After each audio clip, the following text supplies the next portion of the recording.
2001ஆம் ஆண்டுல இருந்து இப்போ வரைக்கும் இருக்கிற மொத்த ஸ்டேட்டஸையும் நம்ம இப்போ வந்து உங்களுக்கு காட்ட போறோம்.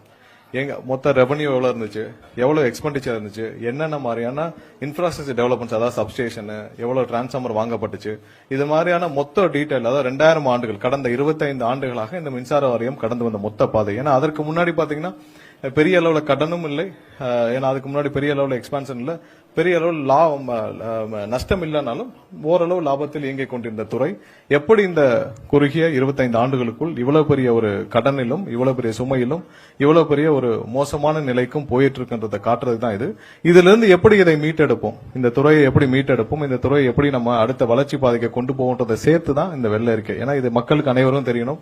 எல்லாம் பொதுவா சொல்லிட்டு வராங்க, நாங்கெல்லாம் அப்படி பண்ணோம், இப்படி பண்ணோம், இத்தனை அனௌன்ஸ்மெண்ட் பண்ணோம். அப்படி இல்ல, என்ன நடந்துச்சுன்றத வெள்ளை அறிக்கையாக வித் டேட்டா நம்ம கொடுத்துருவோம். இதுல நம்ம எப்படி கொண்டு போறோன்றதையும் நம்ம சேர்த்து பண்ண போறோம். மின்சார வாரியம் கடந்து வந்த, அதாவது எப்ப ஆரம்பிச்சதுன்னா உங்களுக்கு எல்லாரும் தெரியும், 1957ஆம் ஆண்டு. அதுல 2010ஆம் ஆண்டு ரீஸ்ட்ரக்சரிங், அதாவது மொத்தமா டிஎன்இபி 2ஆக பிரிக்கப்பட்டது, டான்ஜெட் கோன்னு, டான்ட்ரான்ஸ் கோன்னு. அதுக்கப்புறம் 2024 இது 4 கம்பெனியாக மாற்றப்பட்டது. அடுத்த ஸ்லைட் போவோம். ரெவன்யூ போங்க, அடுத்த ஸ்லைட். சோ இதான் வந்து மொத்த 2001ஆம் ஆண்டுல இருந்து 6ஆம் ஆண்டு வரை மொத்தமா அந்த டென்யூருக்கு, அந்த 5 ஆண்டுகளுக்கான எவ்வளவு ரெவன்யூ, எவ்வளவு எக்ஸ்பெண்டிச்சர், அதாவது எவ்வளவு எக்ஸ்பெண்டிச்சர், எவ்வளவு வந்து அதுல கேப் இருந்துச்சு, அதாவது எவ்வளவு நெகட்டிவ் இருக்குன்னு பாக்குறோம். சோ 2001ஆம் ஆண்டுல 2006ஆம் ஆண்டு வரைக்கும் ரெவன்யூ 59,000 கோடி, செலவினங்கள் 67,000 கோடி அளவுக்கு இருந்திருக்கு. நம்மளுடைய நெகட்டிவ், அதாவது அதுல உள்ள கேப் வந்து பாத்தீங்கன்னா 8,355 கோடி. சோ ஒவ்வொரு ஆண்டும் அதே இதுல 2006, 2021 ஆண்டு, 2011ஆம் ஆண்டுகள் வரைக்கும் 92,734 கோடியாக இருந்த ரெவன்யூ. அதே நேரத்தில் எக்ஸ்பெண்டிச்சர் பாத்தீங்கன்னா 1,28,000 கோடியாக இருக்கு. அந்த பீரியட்ல ரெவன்யூ இன்க்ரீஸ்க்கு முக்கியமான ஒரு காரணம் அந்த டைம் டாரிஃப் ரிவிஷன் நடந்துச்சு. சோ எப்பெல்லாம் நீங்க ரெவன்யூ ஹைக் ஆறத பாத்தீங்கன்னா டாரிஃப் ரிவிஷன்லயும் அந்த ஹைக் நடந்திருக்கு. அதே நேரத்தில் 2011ஆம் ஆண்டு அந்த கேப் பாத்தீங்கன்னா 56,000 கோடி. சோ கடைசி 5 ஆண்டுகள், நம்ம 2021 இருந்து 26 வரைக்கும் பாத்தீங்கன்னா 4,97,000 கோடி மொத்த ரெவன்யூ நமக்கு டிஎன்இபிக்கு வந்திருக்கு. அதுல செலவினங்கள் எக்ஸ்பெண்டிச்சர் 5,32,443 கோடி, கேப் பாத்தீங்கன்னா 34,000 கோடி. இதுல ஏன் இவ்வளவு கேப் கம்மின்னு பாத்தீங்கன்னா நம்மளுடைய டாரிஃப் ரிவிஷன் 2021. அதுதான் வந்து அடுத்த ஸ்லைட்ல ஒவ்வொரு ஆண்டும், இப்ப நீங்க மொத்த 5 ஆண்டுகளுக்கும் பாத்தீங்க, ஒவ்வொரு ஆண்டுக்கும் பாத்தீங்கன்னா எவ்வளவு நம்ம இதுல உங்களுக்கு தெளிவாக தெரியும். இதுல பாத்தீங்கன்னா 2020-21ஆம் ஆண்டுக்கு 57,625 கோடியாக இருந்த ரெவன்யூ, அதாவது டோட்டல் டிஎன்இபியோட மொத்த ரெவன்யூல அப்படியே இன்க்ரீஸ் எவ்வளவுனா 65,447 கோடி இன்க்ரீஸ் ஆயிருக்கு. எதனால? Tariff revision. நம்ம 2022ல நம்ம பண்ண டாரிஃப் ரிவிஷன்னால கிட்டத்தட்ட 100% மேல 65,447 கோடி வந்து நமக்கு புதிதாக ரெவன்யூ உள்ள வந்திருக்கு. அதே நேரத்தில் பேரலா செலவினங்கள் அதுக்கு முன்னாடி 72,167 கோடியாக, அதாவது 2021-22 கடைசி ஆண்டு, அதாவது பழைய அதிமுக ஆட்சியோட கடைசி ஆண்டுல இருந்த செலவினங்கள் பாத்தீங்கன்னா 72,167 கோடியாக இருந்தது. இந்த டாரிஃப் ரிவிஷனுக்கு அப்புறமும் நீங்க அந்த செலவினங்கள் 51,831 கோடி கூடி இருக்கு. சோ அந்த கூடுற அளவுக்கு, அந்த 51,838 கோடி கூடுற அளவுக்கு என்ன பெரிய செலவு செஞ்சாங்கன்னு நம்ம ஒவ்வொன்னா அதுல பார்க்க போறோம். ஏன்னா என்ன புதுசாக பெரிய டிரான்ஸ்ஃபார்மர் வாங்கப்பட்டுச்சா? இல்ல. புதிதாக நிறைய திட்டங்கள் தொடங்கப்பட்டுச்சா? இல்ல. புதிதாக நீங்க வேக்கண்டா இருந்த ஒரு 50,000 பேர் 60,000 பேர் பணியிடங்களை நிரப்புனீங்களா? இல்ல. எதுவுமே செய்யாமல் அதுக்கு முந்தைய ஆண்டுகள் என்ன பண்ணாங்களோ அதே தான் பண்ணிருக்கீங்க. அதே ப்ரொசீஜர்ஸ் தான், அதே விஷயம் தான் ஃபாலோ பண்ணிருக்கீங்க. அப்ப செஞ்சதை கூட இப்ப செய்யவில்லை. அந்த கம்பேரிசன் தான் நம்ம கொடுக்க போறோம். சோ அப்ப என்ன செஞ்சாங்களோ அதை கூட செய்யல. அப்படி இல்லாமல் எப்படி நீங்க 51,000 கோடி, அதாவது ரெவன்யூ டாரிஃப் ரிவிஷன் பண்றதே வந்து பாத்தீங்கன்னா அந்த கம்பெனி நஷ்டத்தில் இயங்குது, டாரிஃப் ரிவிஷன் பண்றோம், அதனால ரெவன்யூ அதிகரிக்குது, அதனால வந்து கடன் சுமை குறையும், ரெவன்யூ அதிகரிக்குது, நம்மளுடைய எக்ஸ்பென்ஸும் குறையணும். இதோட இன்டென்ஷன் தான் நம்ம டாரிஃப் ரிவிஷன் பண்றது. டாரிஃப் ரிவிஷன் பண்றதும் சப்சிக்வெண்டா அதே அளவு நீங்க 51,000 கோடி எக்ஸ்பெண்டிச்சரும் கூடுறது வந்து நம்ம ரொம்ப கவனிக்கப்பட வேண்டிய விஷயம். எப்படி கூடுச்சு, அதனால என்ன பண்ணீங்க? 51,000 கோடி ரெவன்யூ, நீங்க 65,000 கோடி ரெவன்யூ வந்த பிறகும் அதனால அந்த டிஎன்இபிக்கு எந்த பிரயோஜனமும் இல்ல. அதே அளவு நீங்க வந்து அந்த கேப் வேணா 933 கோடியாக குறைஞ்சிருக்கு. பட் இந்த 65,000 கோடினால இன்க்ரீஸ்னால பொதுமக்களுக்கு தான் கஷ்டப்பட்டிருக்காங்களே தவிர்த்து டிஎன்இபியோட செலவினங்கள் 51,000 கோடி அதிகரிச்சிருக்கு. அந்த அதிகரிச்சது என்ன பண்ணாங்க போன அரசு, அதுதான் வந்து நம்ம பார்க்க போறோம். எதுவுமே பெருசா பண்ணல. முந்தைய ஆண்டுகள் என்ன பண்ணாங்களோ அதை விட கம்மியா தான் இவங்களோட இன்ஃப்ராஸ்ட்ரக்சர் டெவலப்மெண்ட் இருந்திருக்கு, ஹையரிங்கும் அப்படித்தான் இருந்திருக்கு. அதாவது வேலைக்கு எடுப்பதும் அதே அளவு தான் இருந்திருக்கு. அது அடுத்தடுத்த ஸ்லைட்ல பார்ப்போம். சோ இதை நம்ம ஹைலைட் பண்ண வேண்டிய நினைச்சது என்னன்னா, இவ்வளவு அதிகமான ரெவன்யூ வந்து இந்த காலகட்டத்தில் தான் வந்திருக்கு. கடந்த 5 ஆண்டுகள் தான் அதிகமான ரெவன்யூ. நீங்க அந்த கேப் பாத்தீங்கன்னா தெரியும். 2005-6 கடைசியான அந்த முந்தைய 2001 2006 ஆண்டால கடைசி 2005 இருந்து 2006 வரைக்கும் ரெவன்யூ வந்து 16,000 கோடி. அதே நேரத்தில் செலவினங்கள் 15,678 கோடி. 2010-11 அந்த திமுக ஆட்சியுடைய அப்ப இருந்த ரெவன்யூ வந்து 22,635 கோடி. அப்பயும் டாரிஃப் ரிவிஷன் 2010ஆம் ஆண்டு பண்ணிருக்காங்க. அதான் நம்ம சைட்ல போறோம் எப்பப்ப டாரிஃப் ரிவிஷன் பண்ணிருக்காங்கன்னு சொல்லிட்டு. அதே 2015-16 அந்த அதிமுக ஆட்சியோட கடைசி ஆண்டுல 52,212 கோடி வந்து ரெவன்யூ வந்திருக்கு. சப்சிக்வெண்டா எக்ஸ்பெண்டிச்சரும் 58,266 கோடி இருந்திருக்கு. சோ இதெல்லாம் போக இந்த 5 ஆண்டுகளில் எக்ஸ்பெண்டிச்சர் மட்டும் பெரிய லெவல் இவ்வளவு ஹைப் ஆனது. நம்ம வந்து அதுல என்ன செலவு பண்ணாங்க நம்ம பார்ப்போம். நெக்ஸ்ட். சோ இதான் மொத்த கடன், டிஎன்இபி மொத்த கடன். அதாவது முதலாவதாக 2000 ஆண்டுகளுக்கு முன்னாடி இது டிஎன்இபியா இருந்துச்சு. அப்போ 6,492 கோடி. 2001 இருந்து 2006 வரைக்கும் 2,831 கோடி வந்து கடன் வாங்கப்பட்டுள்ளது. எந்தெந்த டிபார்ட்மெண்ட்டுக்கு எப்படி வாங்கினாங்கன்னு இருக்கு. இதுல கடைசி பாத்தீங்கன்னா 2021 இருந்து 26 வரைக்கும் 87,399 கோடி வந்து கடன் மட்டும் வாங்கப்பட்டிருக்கு. நீங்க ரெவன்யூ உள்ள வந்திருக்கு, எக்ஸ்பெண்டிச்சரும் அதிகமாயிருக்கு, கடனும் அதிகமாக வாங்கப்பட்ட ஆண்டு. நீங்க 87,399 கோடி கடனும் அதிகமாக வாங்கப்பட்டுச்சு. அதே நேரத்தில் நீங்க ரெவன்யூ அடிஷனலா கிட்டத்தட்ட 67,000 கோடி அடிஷனல் ரெவன்யூ உள்ள வந்திருக்கு. அதே நேரத்தில் எக்ஸ்பெண்டிச்சர் செலவினங்களும் அதிகமாயிருக்கு. சோ இது அனைத்தும் இவ்வளவு தூரம் டிஃபரன்ஸ் வேற எந்த ஆண்டுகள்லயும் வரல. இந்த ஒரு ஆண்டுகள் தான் 87,000 கோடி. அப்படி நீங்க பண்ணிருந்தீங்கன்னா நீங்க இன்னும் தமிழகத்தில் இருக்க அனைத்து இடத்திற்கும் போதுமான அளவு இன்ஃப்ராஸ்ட்ரக்சர் டெவலப்மெண்ட் பண்ணிருக்கணும், போதுமான அளவு புது ப்ராஜெக்ட்ஸ் பண்ணிருக்கணும், போதுமான அளவு சப்ஸ்டேஷன்ஸ் பண்ணிருக்கணும். இன்னைக்கு நம்ம எவ்வளவு ஷார்டேஜ் 400க்கு மேல சப்ஸ்டேஷன் ஷார்டேஜ் இருக்கு. அது போக நம்மளுடைய லைன்ஸ் எல்லாமே இருக்கு. எங்கேயுமே மீட்டர் உடனே கிடைக்கிறது இல்ல, எல்லா இடத்துலயும் ஷார்டேஜ் இருக்கு. அது போக வேக்கன்ட் போர்ஷன் மட்டும் 70,000க்கு மேல இருக்கு. சோ இதெல்லாம் நீங்க ஃபில் பண்ணிருந்தீங்கன்னா இவ்வளவு செலவு பண்ணிருக்கீங்க, இவ்வளவு கடன் வாங்கியிருக்கீங்க, எல்லாம் பண்ணிருக்கீங்க, எதுவுமே இவங்க பண்ணல. அதையும் நம்ம அடுத்தடுத்த ஸ்லைட்ல பார்ப்போம். சோ கடனும் 87,000 கோடி அதிகப்படியாக கடந்த 5 ஆண்டுகளில் வாங்கப்பட்ட கடன். அடுத்தது. சோ நம்மளுடைய இன்றைய தேவை, அதாவது டிஎன்இபி நம்ம தமிழகத்திற்கு எவ்வளவு தேவைன்னு பாத்தீங்கன்னா 21,000 மெகாவாட். இது கடைசியா ஒரு பீக் அப் எடுத்தது. சோ இந்த 21,307 மாறிட்டே இருக்கும். ஒரு 500 300 200 மெகாவாட் பிளஸ் ஆர் மைனஸ் இருந்துட்டே இருக்கும். அதை நம்ம எப்படி பூர்த்தி செஞ்சுட்டு இருக்கோம் நம்ம வந்து தெரிஞ்சுக்கணும்.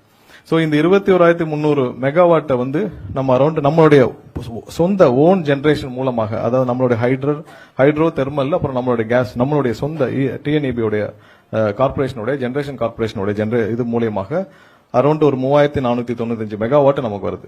அது இல்லாமல் தமிழகத்துக்குள்ளே உற்பத்தி செய்யறாங்கல்ல, அதாவது சோலார், விண்டு, இப்ப கேப்டிவ்லாம் இருக்காங்க. சோ அதன் மூலமாக நம்ம அவங்ககிட்ட பர்ச்சேஸ் பண்றோம். வெளியில இருந்து தமிழகத்துக்குள்ளே இருந்து நம்ம பர்ச்சேஸ் பண்றோம். அது வந்து 4,246 மெகாவாட் வந்து நம்ம வந்து பர்ச்சேஸ் பண்றோம். என்னென்ன ரேட்டுக்கு பர்ச்சேஸ் பண்ணணும் நம்ம அதுல சைட்ல போட்டிருக்கோம். இது ஆவரேஜ் பிரைஸ் தான்.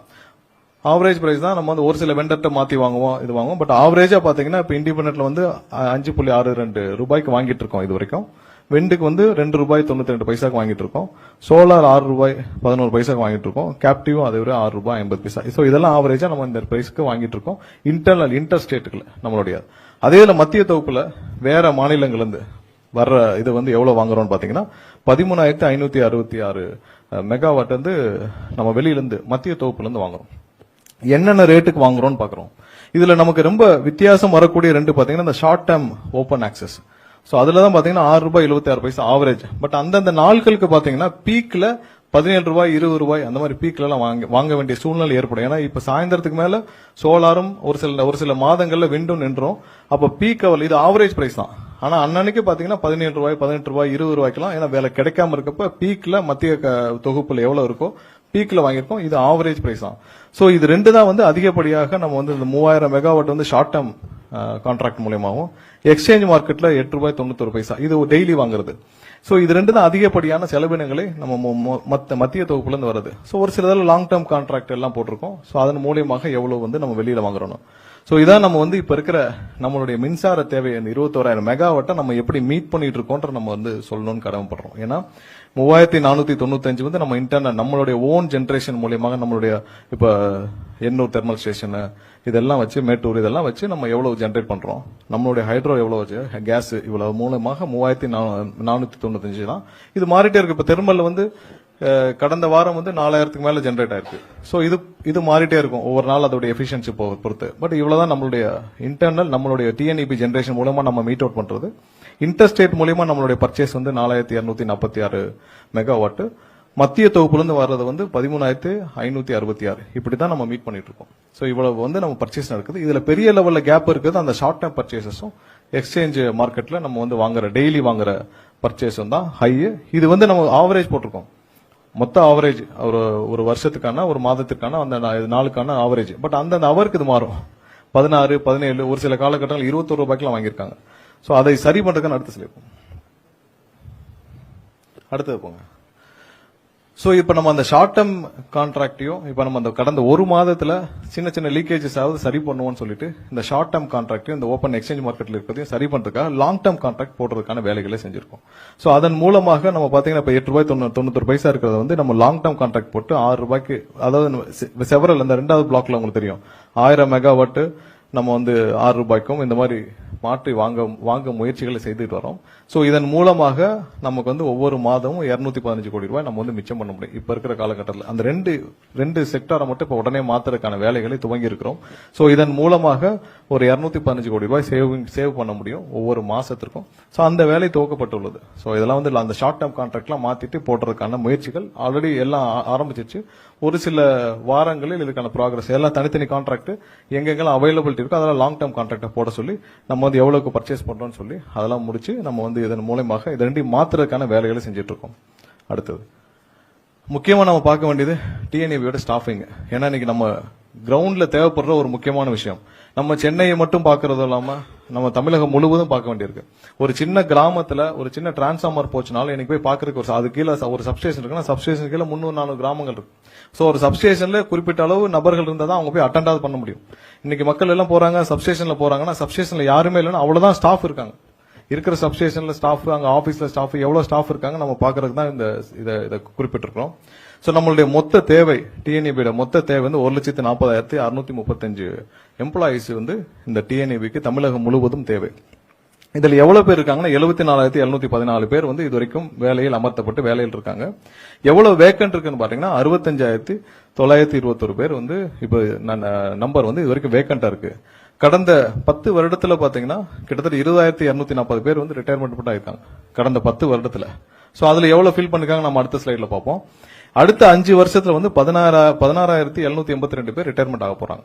2030க்குள்ள அடுத்த 5 வருஷத்துல நம்ம வந்து 16,782 பேர் வந்து ரிட்டையர்மெண்ட் ஆக போறாங்க. சோ இதெல்லாம் கணக்கில் கொண்டு நம்ம வந்து இதை சரி செய்யும் வேலையை நம்ம வந்த இந்த அரசு பொறுப்பேற்று உடனே முதல் வாரத்திலேயே நம்ம துவக்கப்பட்ட விஷயம் தான் இது. ஏன்னா இது ரொம்ப அலாமிங்கான விஷயம். இதை நம்ம உடனே அட்ரஸ் பண்ணணும். இப்ப 16,000 பேர் சப்சிக்வெண்டா இதுல இருந்து குறைஞ்சிட்டாங்கன்னா நீங்க கிட்டத்தட்ட பாத்தீங்கன்னா அதுல 60,000 கீழே போயிடும். 58,000 பேர் வச்சுன்னா எந்த ஃபங்க்ஷனும் பண்ண முடியாது. நம்ம இதோட எந்த இதுலயும் வந்து ஜெனரேஷனா இருக்கட்டும் இல்ல டிஸ்ட்ரிபியூஷனா இருக்கட்டும் எந்த இதுலயும் நம்ம ஃபங்க்ஷனே பண்ண முடியாது. சோ இது ரொம்ப முக்கியமான விஷயம். இதை அட்ரஸ் பண்ண வேண்டிய முக்கியமான விஷயம். அதனாலதான் நம்ம என்ன ஸ்டெப் எடுத்துக்கணும் அடுத்த ஸ்லைட். சோ இதுதான் கடந்த ஒரு 5 வருஷங்களா இவங்க அந்த 5 டென்யூரா இந்த கடந்த ஆண்டுகள் 2001 இருந்து 2026 வரைக்கும் எவ்வளவு எம்ப்ளாயிஸ் இருந்தாங்க, எவ்வளவு ரிட்டையர்மெண்ட் ஆயிருக்காங்க, எவ்வளவு இவங்க வந்து வேலைக்கு ஹையரிங் பண்ணிருக்காங்க எடுக்கப்பட்டதுன்னு. சோ நீங்க வந்து 2000 ஆண்டு வரைக்கும் பாத்தீங்கன்னா 200 பேர் அந்த 2000 ஆண்டு அதுல இருந்து பாத்துக்கலாம். 2001 இருந்து 2006 இந்த கடைசியில பாத்தீங்கன்னா 425 பேர் வேலைக்கு எடுக்கப்பட்டுள்ளார்கள் 2001 இருந்து 2006 வரைக்கும். அப்ப வந்து மொத்தம் எவ்வளவு எம்ப்ளாயிஸ் இருந்தாங்கன்னா அந்த முதல் அதிமுக ஆட்சி 2001 இருந்து 2006 வரைக்கும் 93,722 பேர் 21 பேர் இருந்திருக்காங்க. எப்போ 2001 அவ்வளவு பேர் வேலைக்கு இருந்திருக்கிறார்கள். அப்ப வந்து ரிட்டையர்மெண்ட் அந்த வருஷம் அந்த 5 வருஷம் ரிட்டையர்மெண்ட் ஆனவங்க 27,000 பேர். அப்ப நீங்க இதையும் சேர்த்து நீங்க கடைசியில பாத்தீங்கன்னா 425 பேர் தான் அந்த வருஷம் வேலைக்கு எடுக்கப்பட்டுள்ளார். அதே இதுல 2006 2011 திமுக ஆட்சியில் நீங்க வந்து மொத்தம் இருந்த எம்ப்ளாயி பாத்தீங்கன்னா 78,228 பேர் அப்ப இருந்தது. அதுல அந்த 5 வருஷத்துல 18,522 பேர் ரிட்டையர்மெண்ட் ஆயிருக்காங்க. 6740 பேர் தான் அப்போ ஹைரிங் நடந்திருக்கு. ரிட்டையர்மெண்ட் ப்ரொபோசிஷனும் பாத்துக்கோங்க, growth ப்ரொபோசிஷனும் பாத்துக்கோங்க. ஏற்கனவே இருந்த அதிமுக ஆட்சியில் இருந்த 93,000 பேர் கூட தக்க வைக்கப்படவில்லை. அந்த அளவுக்கு கூட தக்க வைக்கப்படவில்லை. அதுக்கடுத்து இந்த திமுக ஆட்சியில 78,000 பேராக அங்க ரிட்டையர்மெண்ட்டும் 18,000 பேர் போயிட்டாங்க. புதிதாக 6700 பேர் தான் வேலைக்கு எடுக்கப்பட்டது. அடுத்தது 2011-16 அந்த அதிமுக அரசு அந்த டைம்ல பாத்தீங்கன்னா 79,908 பேர் இருந்தாங்க. அதுல 10,000 பேர்கிட்ட ரிட்டையர்மெண்ட் ஆயிருக்காங்க. 9,729 பேர் வந்து வேலைக்கு எடுக்கப்பட்டுள்ளது. 2016-2021 ஆண்டு கால அந்த டென்யூர்ல 953 பேர் வேலையில் இருந்தார்கள். அதுல 9,800 பேர் வந்து ரிட்டையர்மெண்ட் ஆயிருக்காங்க. அதுல 9,613 இது கடைசி அவங்க எடுத்த அந்த ஃபீல்ட் அசிஸ்டன்டா எடுத்தது. சோ அது இப்பவும் வேலைக்கு இருக்காங்க. அதுக்கு இல்லாமல் கடந்த 5 ஆண்டு அதாவது இவங்களுடைய ரெவன்யூவும் பல மடங்கு இன்க்ரீஸ் ஆகியும் இவங்களுடைய எக்ஸ்பெண்டிச்சரும் இன்க்ரீஸ் ஆகியும் கடனும் 89,000 கிட்ட கடனும் வாங்கியப்பட்டும் இவர்கள் வேலைக்கு எடுத்தது 343 பேர் மட்டும்தான். சோ 343 பேர் மட்டும்தான் இவங்க வந்து வேலைக்கு எடுத்தாங்க. இதுதான் இப்ப இருக்கிற நம்ம இருக்கிற பக்கா டேட்டா. அதாவது இவங்களுடைய ரெவன்யூ இன்க்ரீஸும் நம்ம பார்த்திருக்கோம். எவ்வளவு வந்து கிட்டத்தட்ட 100% மேல அந்த டாரிஃப் சேஞ்சுக்கு அப்புறம் பொதுமக்கள் ஒவ்வொருத்தரும் கஷ்டப்பட்டு கட்டின பணத்துல டாரிஃப் அவங்களுடைய ரெவன்யூ இன்க்ரீஸும் 60,000 கோடிக்கு 69,000 கோடி கிட்ட ரெவன்யூ இன்க்ரீஸ் ஆயிருக்கு. எக்ஸ்பெண்டிச்சர் இவங்களுடைய இயர்லி எக்ஸ்பெண்டிச்சரும் வந்து அப்படியே 100% கூடி இருக்கு. கடனும் 89,000 கோடி கிட்ட வாங்கிட்டாங்க. ஆனா இப்ப வேலைக்கு எடுத்தது 343 பேர் மட்டும்தான். அந்த காலாண்டு அந்த பாத்தீங்கன்னா 74,714 பேர் இப்ப இருக்கிறாங்க. சோ ரிட்டையர்மெண்ட் மட்டும் 9,136 பேர் வந்து ரிட்டையர்மெண்ட் ஆயிருக்காங்க. சோ இதான் இந்த மொத்த டிஎன்இபில எம்ப்ளாயிஸ் எப்படி எவ்வளவு தூரம் இருந்திருக்கு. ஏன்னா நம்ம தெரிஞ்சுக்கணும் எவ்வளவு பேர் வேலை பார்த்த ஒரு இடம். அதாவது கிட்டத்தட்ட 1,00,000 பேர் 2000 ஆண்டுல கிட்டத்தட்ட 1,00,000 பேர் இருந்த இடம் இன்னைக்கு 1,00,000 பேர்ல அப்ப இருந்த தேவைக்கு நம்ம இன்னைக்கு வந்து 5 மடங்கு 10 மடங்கு கூடி இருக்கு. நம்மளுடைய மின்சார தேவை நம்மளுடைய எவ்வளவு எண்ட் யூசர்ஸ் கன்சியூமர்ஸும் கூடி இருக்காங்க, எல்லாம் கூடி இருக்காங்க. இன்னும் 2 மடங்காக கூடி இருக்க வேண்டிய எம்ப்ளாயிஸ் தேஞ்சு கடைசியில் நம்ம 74,000 நிக்கிறோம். 25 ஆண்டுகளுக்கு பிறகு நம்ம வந்து 30 ஆண்டுக்கு பின்னாடி போயிருக்கோம். இதான் நம்ம வந்து இந்த 25 ஆண்டுகளை நம்ம திரும்ப நம்ம குறிப்பிட்டதுக்கு முக்கிய காரணம் எப்படி தேஞ்சிட்டு வந்ததுன்னு நம்ம காட்ட வேண்டியிருக்கும். ஏன்னா இது ஒரு பெரிய எக்ஸ்பென்ஸ் இல்ல. எம்ப்ளாயிஸ் வந்து பெரிய எக்ஸ்பென்ஸ் இல்ல. இன்னைக்கு வந்து 10,000 கோடி செலவினங்கள் ஆகுதுன்னா அது பெரிய எக்ஸ்பென்ஸ் இல்ல. ஏன்னா இந்த துறைக்கு அவங்க தான் முக்கியம். கீழ இருந்து களத்திலிருந்து மக்களோடு அவங்க பணியாற்றுறது அவங்க தான் முக்கியம். சோ அதுல கூட போக்கஸ் பண்ணாமல் மற்ற விஷயங்களில் போக்கஸ் பண்ணனாலதான் இவ்வளவு கடன் சுமையும் இவ்வளவு செலவினங்களும் இவ்வளவு தூரம் இந்த துறை வளர்ச்சி அடையாமல் போனதுக்கு முக்கிய காரணம் கடந்த 25 ஆண்டுகளாக இந்த துறை கடந்து வந்த பாதை தான். கம்ப்ளீட் மிஸ்மேனேஜ்மெண்ட், கம்ப்ளீட்டா வந்து வளர்ச்சியை நோக்கி எந்த விஷயமும் செலுத்தப்படவில்லை. எல்லாமே வந்து பர்ச்சேஸ்ல தான் போயிருக்காங்க. புதிதாக எந்த திட்டங்களும் பெரிதாக துவங்கப்படவில்லை. நம்ம இதுவரைக்கும் 4,000 மெகாவாட் 5,000 மெகாவாட் கூட சொந்தமாக நம்ம உற்பத்தி செய்யலன்னா அப்புறதுக்கு இவ்வளவு பெரிய வேலையை நம்ம செஞ்சிருக்கணும். இன்னைக்கு தனியார் வந்து தமிழ்நாட்டில் இன்வெஸ்ட் பண்ணி அவங்க 30,000 மெகாவாட் 40,000 மெகாவாட் சோலார்ல எல்லாரும் ரெனியூபிள் எனர்ஜில அவங்க ஜெனரேட் பண்ணிட்டு போறாங்க. ஏன் நம்ம பண்ணல? நம்ம பண்ணிருக்க வேண்டிய விஷயத்த தனியார்கள் வந்து இங்க பண்ணிட்டு போறாங்க. தனியார்களை அனுமதித்து அவர்கள் மூலமாக இன்டைரக்டா நம்ம லாபம் சம்பாதிச்சதை மட்டும்தான் இவங்க வந்து இந்த 25 வருஷமா பண்ணிருக்காங்க. வேற எதுவுமே பண்ணல. ப்ரீவியஸ்ல இருப்பாங்க, நான் அதை சொல்லிடுவோம். முன்னாடி போங்க. முன்னாடி இந்த இதுல இதான் நம்ம பார்க்க வேண்டியது. அதாவது தனியார்கள் மூலியமாக நம்ம இவ்வளவு வாங்க வேண்டியிருக்கு. அப்புறம் நம்ம என்னைக்கு வந்து நம்மளுடைய சொந்த தொகுப்புல நம்ம 3,495 மெகாவாட் தான் நம்மளுடைய சொந்த தொகுப்புல நம்மளுடைய உற்பத்தியிலே இருக்கு. அப்போ இவ்வளவு வருஷமாக இப்ப நீங்க மொத்தமாக தமிழ்நாட்டில் ரெனியூபிள் எனர்ஜில இதுவரைக்கும் வந்து இங்க இன்வெஸ்ட் பண்ணவங்க மட்டும் 30,000-40,000 கோடிக்கு மேல இன்வெஸ்ட் பண்ணிருக்காங்க. ஏன் நம்மளுடைய அரசு துறை அதில் கவனம் செலுத்தவில்லை? கடந்த 25 ஆண்டுகளாக நம்ம வெளியில பர்ச்சேஸ் பண்றோம், மத்திய தொகுப்புல பர்ச்சேஸ் பண்றோம். ஏன் இங்க இருக்கிறவங்களுக்கே நம்ம வந்து இதுக்கப்புறம் இங்க இருக்கிற உள்நாட்டு இதுலயே வந்து இங்க இருக்கிற உற்பத்தியில ஏன் அதிகமா பர்ச்சேஸ் பண்ணல? ஏன் ரேட்டு பாத்தீங்கன்னா சோலார் ரேட்டு 6.11 பைசா இது வரைக்கும் போடப்பட்ட தொகுப்பு, இது ரொம்ப ஹையஸ்ட் ரேட். அதுல ஏன்ற காரணத்தை இன்டைரக்டாக என்னன்னா நடுவில் நிறைய அக்ரிகேட்டர்ஸ், ஒவ்வொரு சோலாருக்கும் நல்ல உற்பத்தியாளர், 1 மெகாவாட் 2 மெகாவாட் உற்பத்தியாளர் இருக்காங்க. நடுவில் நிறைய அக்ரிகேட்டர்ஸ், அவர்கள் மூலியமா தான் இந்த அரசு பர்ச்சேஸ் பண்ணுது. எங்கேயுமே டைரக்டா உற்பத்தி செய்யறவட்ட பர்ச்சேஸ் பண்ணல. நடுவில் நிறைய அக்ரிகேட்டர்ஸ் மூலமா தான் இவ்வளவு ஹையஸ்ட் பிரைஸ் எல்லா இடத்துலயும் வந்திருக்கு. அடுத்து போயிடலாம். அந்த எம்ப்ளாயிஸ் இது போங்க. சோ இதான் இது வரைக்கும் எவ்வளவு எம்ப்ளாயிஸ் இருந்தாங்க, இதுல எவ்வளவு கடந்து வந்த பாதை, எவ்வளவு தூரம் இந்த ஒரு ஸ்னாப்ஷாட்டே உங்களுக்கு தெரியும் எவ்வளவு தூரம் இந்த துறை தேஞ்சிட்டு வந்திருக்குன்னு. சோ இருக்கிற இடங்களையே மேனேஜ் பண்ண முடியாத அளவுக்கு ஒருத்தர் வந்து இப்ப 2000 ஆண்டு கிட்டத்தட்ட 99 ஒரு லட்சம் பேர் இருந்திருக்காங்க. 99,484 பேர் இருந்த இடத்துல இன்னைக்கு 74,000 பேர் தான் இருக்காங்கன்னா ஒருத்தர் வந்து 3 பேர் 4 பேர் செய்யக்கூடிய வேலையை செய்யறாங்க. அதிகப்படியான பணி சுமை உள்ள ஒரு துறையாக இருக்கு. ஏன்னா அவங்க டே டு டே அவங்க களத்துல இருந்தாகணும். ஒரு ஃபியூஸ் போச்சுன்னா போகணும், டிரான்ஸ்ஃபார்மர் போச்சுன்னா போகணும், ஃபியூஸ் ஆஃப் போச்சுன்னா போகணும். களத்துல போய் தினமும் களத்துல போய் வேலை, ஆபீஸ்ல உட்காந்து வேலை பார்க்குற வேலை கிடையாது. எல்லாம் களத்துல நின்று போயிடணும். இப்ப சர்வீஸ் கொடுக்குறாங்க, ஏன் டிலே ஆகுது? ஆள் இல்ல. டெய்லி சர்வீஸ் ரெக்வஸ்ட் அவ்வளவு வருது, யாரு போய் கொடுக்கறது? ஒரு ஆள் வந்து 10 பேர் வேலை செய்யறாங்க. அதனாலதான் சர்வீஸ் உடனே கொடுக்க முடியல. மீட்டர் பாக்ஸ் பொறுத்தவரைக்கும் ஏன் டிலே ஆகுது? ஆள் இல்ல. சோ இதெல்லாம் தான் வந்து இதற்கான காரணம். இதை முறையாக அட்ரஸ் பண்றதுக்கு பெரிய விஷயமே இல்லை. சோ அதான் அடுத்து நம்ம என்ன செஞ்சிருக்கோம் கடந்த 3 வாரத்தில் நம்ம சொல்ல போறோம். நெக்ஸ்ட் ஸ்லைட் போங்க.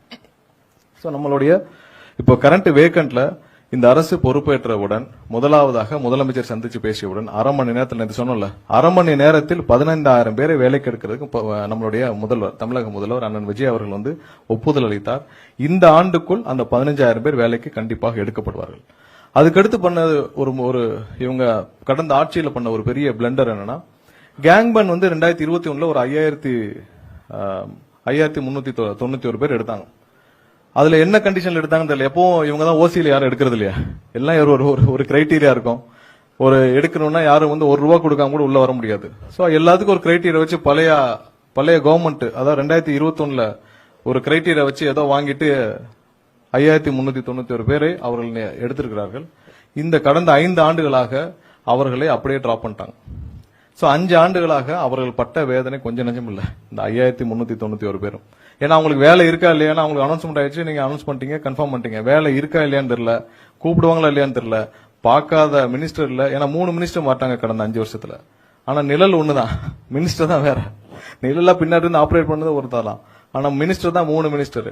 ஆனா பார்க்காத மினிஸ்டர் இல்ல, பார்க்காத சிஎம் இல்ல, எல்லாரையும் பார்த்தாச்சு. சிஎம், அவர் மாப்பிள்ள, பையன், மாப்பிள்ள ஃப்ரெண்ட்ஸ், பையன் ஃப்ரெண்ட்ஸ் எல்லாரையும் பார்த்திருக்காங்க. அவங்களுக்கு வழியே இல்லை. இப்ப முதல்வரிடம் பேசி அந்த 5,391 பேரையும் சேர்த்து 20,449 பேர் இந்த ஆண்டு அவர்களை கண்டிப்பாக வேலையில் எடுக்கப்படுவார்கள்.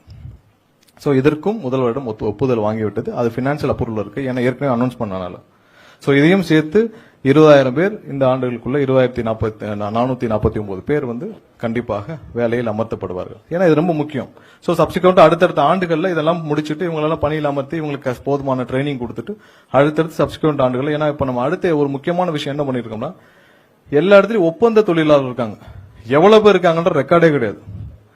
மொத்தமாக எவ்வளவு பேர் இருக்காங்க? ஒவ்வொரு நாளும் என்னிடம் வர்றவங்க பாத்தீங்கன்னா ஒப்பந்த தொழிலாளர் 15 வருஷம் இருக்கேன், 20 வருஷம் இருக்கேன். இங்கே பாத்தீங்கன்னா 6 மாதம் 7 மாதம் சம்பளம் வாங்காமல் அதுக்கு ஒரு கான்ட்ராக்டர் இருக்காங்க. அந்த கான்ட்ராக்டருக்கு டிஎன்இபி மூலமாக ப்ராப்பரா பேமெண்ட் போயிட்டு இருக்கு. சோ அவர்கள் வந்து அந்த தொழிலாளருக்கு 6 மாசம் 7 மாசம் பிஎஃப், இஎஸ்ஐ எதுவும் கொடுக்காம சம்பளம் கொடுத்திருக்காங்க. இப்பதான் முதல் முறையாக எத்தனை ஒப்பந்த தொழிலாளர்கள், எத்தனை வெண்டர் இருக்காங்க, அதை கன்சாலிடேட் பண்ற வேலையை இப்பதான் துவங்கிருக்கு. அது சில வாரங்கள் பிடிக்கலாம். ஏன்னா எவ்வளவு பேர் இருக்காங்கன்னு தெரியல. சோ அவர்களுக்கு என்ன பண்ண போறோம்னு தெரியல.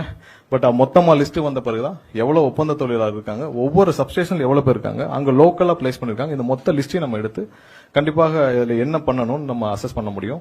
சோ அந்த ஒப்பந்த தொழிலாளரை தவிர்த்து விட்டு இப்ப நம்ம டிஎன்இபில நேரடியாக எடுக்க போறது அந்த 20,449 பேர் பிளஸ் அதுல இன்க்ளூடிங் அந்த கேங்மேன், விடுபட்ட அந்த கேங்மேன் இருக்காங்களா, 2021 ஆண்டிலிருந்து 5 வருஷமாக கஷ்டப்பட்டு வர அந்த கேங்மேனுக்கு கண்டிப்பாக இந்த ஆண்டு நம்ம முடிச்சு சீக்கிரம் பைனான்சியல் அப்ரூவல் வாங்கி கொடுத்துருவோம். நம்ம யாரையும் பழி வாங்குறதும் இல்ல. கடைசியில வந்து 2 அரசும் அவங்களோட ஈகோல நீ வாங்கிட்டு போட்ட, நான் வாங்கிட்டு போட்டேன்னு சொல்லி 2 பேரும் விட்டு அந்த 5,397 பேருக்கு கண்டிப்பாக இந்த அரசு ஒரு வழி கொடுக்கும்ன்றதை சொல்லிடுறோம். அடுத்த ஸ்லைட். இப்பதான் முக்கியமா நம்ம எம்ப்ளாயிஸ் வைஸ் பார்த்துட்டோம். எப்படி இந்த கடந்து வந்த பாதை, எவ்வளவு வந்து எம்ப்ளாயிஸ் இருந்தாங்க, எப்படி இந்த துறை எவ்வளவு தூரம் போயிருக்குன்னு. இப்ப நம்ம எக்யூப்மெண்ட்ஸ் இன்ஃப்ராஸ்ட்ரக்சர், அதாவது டிரான்ஸ்ஃபார்மர்ஸ், சப்ஸ்டேஷன்ஸ், நம்மளுடைய ஹெச்டி லைன்ஸ் எல்லாம் வந்து கடந்த 2001 ஆண்டுல இருந்து இப்ப வரைக்கும் எவ்வளவு இன்ஸ்டால் பண்ணதுன்னு பார்க்கணும். ஏன்னா நம்மளுடைய growth ஆவரேஜா இருக்கு. இது 15% இருந்து 20% growth வந்து ஒவ்வொரு வருஷமும் நம்மளுடைய கஸ்டமர் growth இருக்கு, அதாவது எண்ட் யூசர் growth இருக்கு. அதை தக்கன நம்மளுடைய இன்ஃப்ராஸ்ட்ரக்சர் growth இருக்கான்னு பார்க்கணும்னா அதான் இருக்கும்.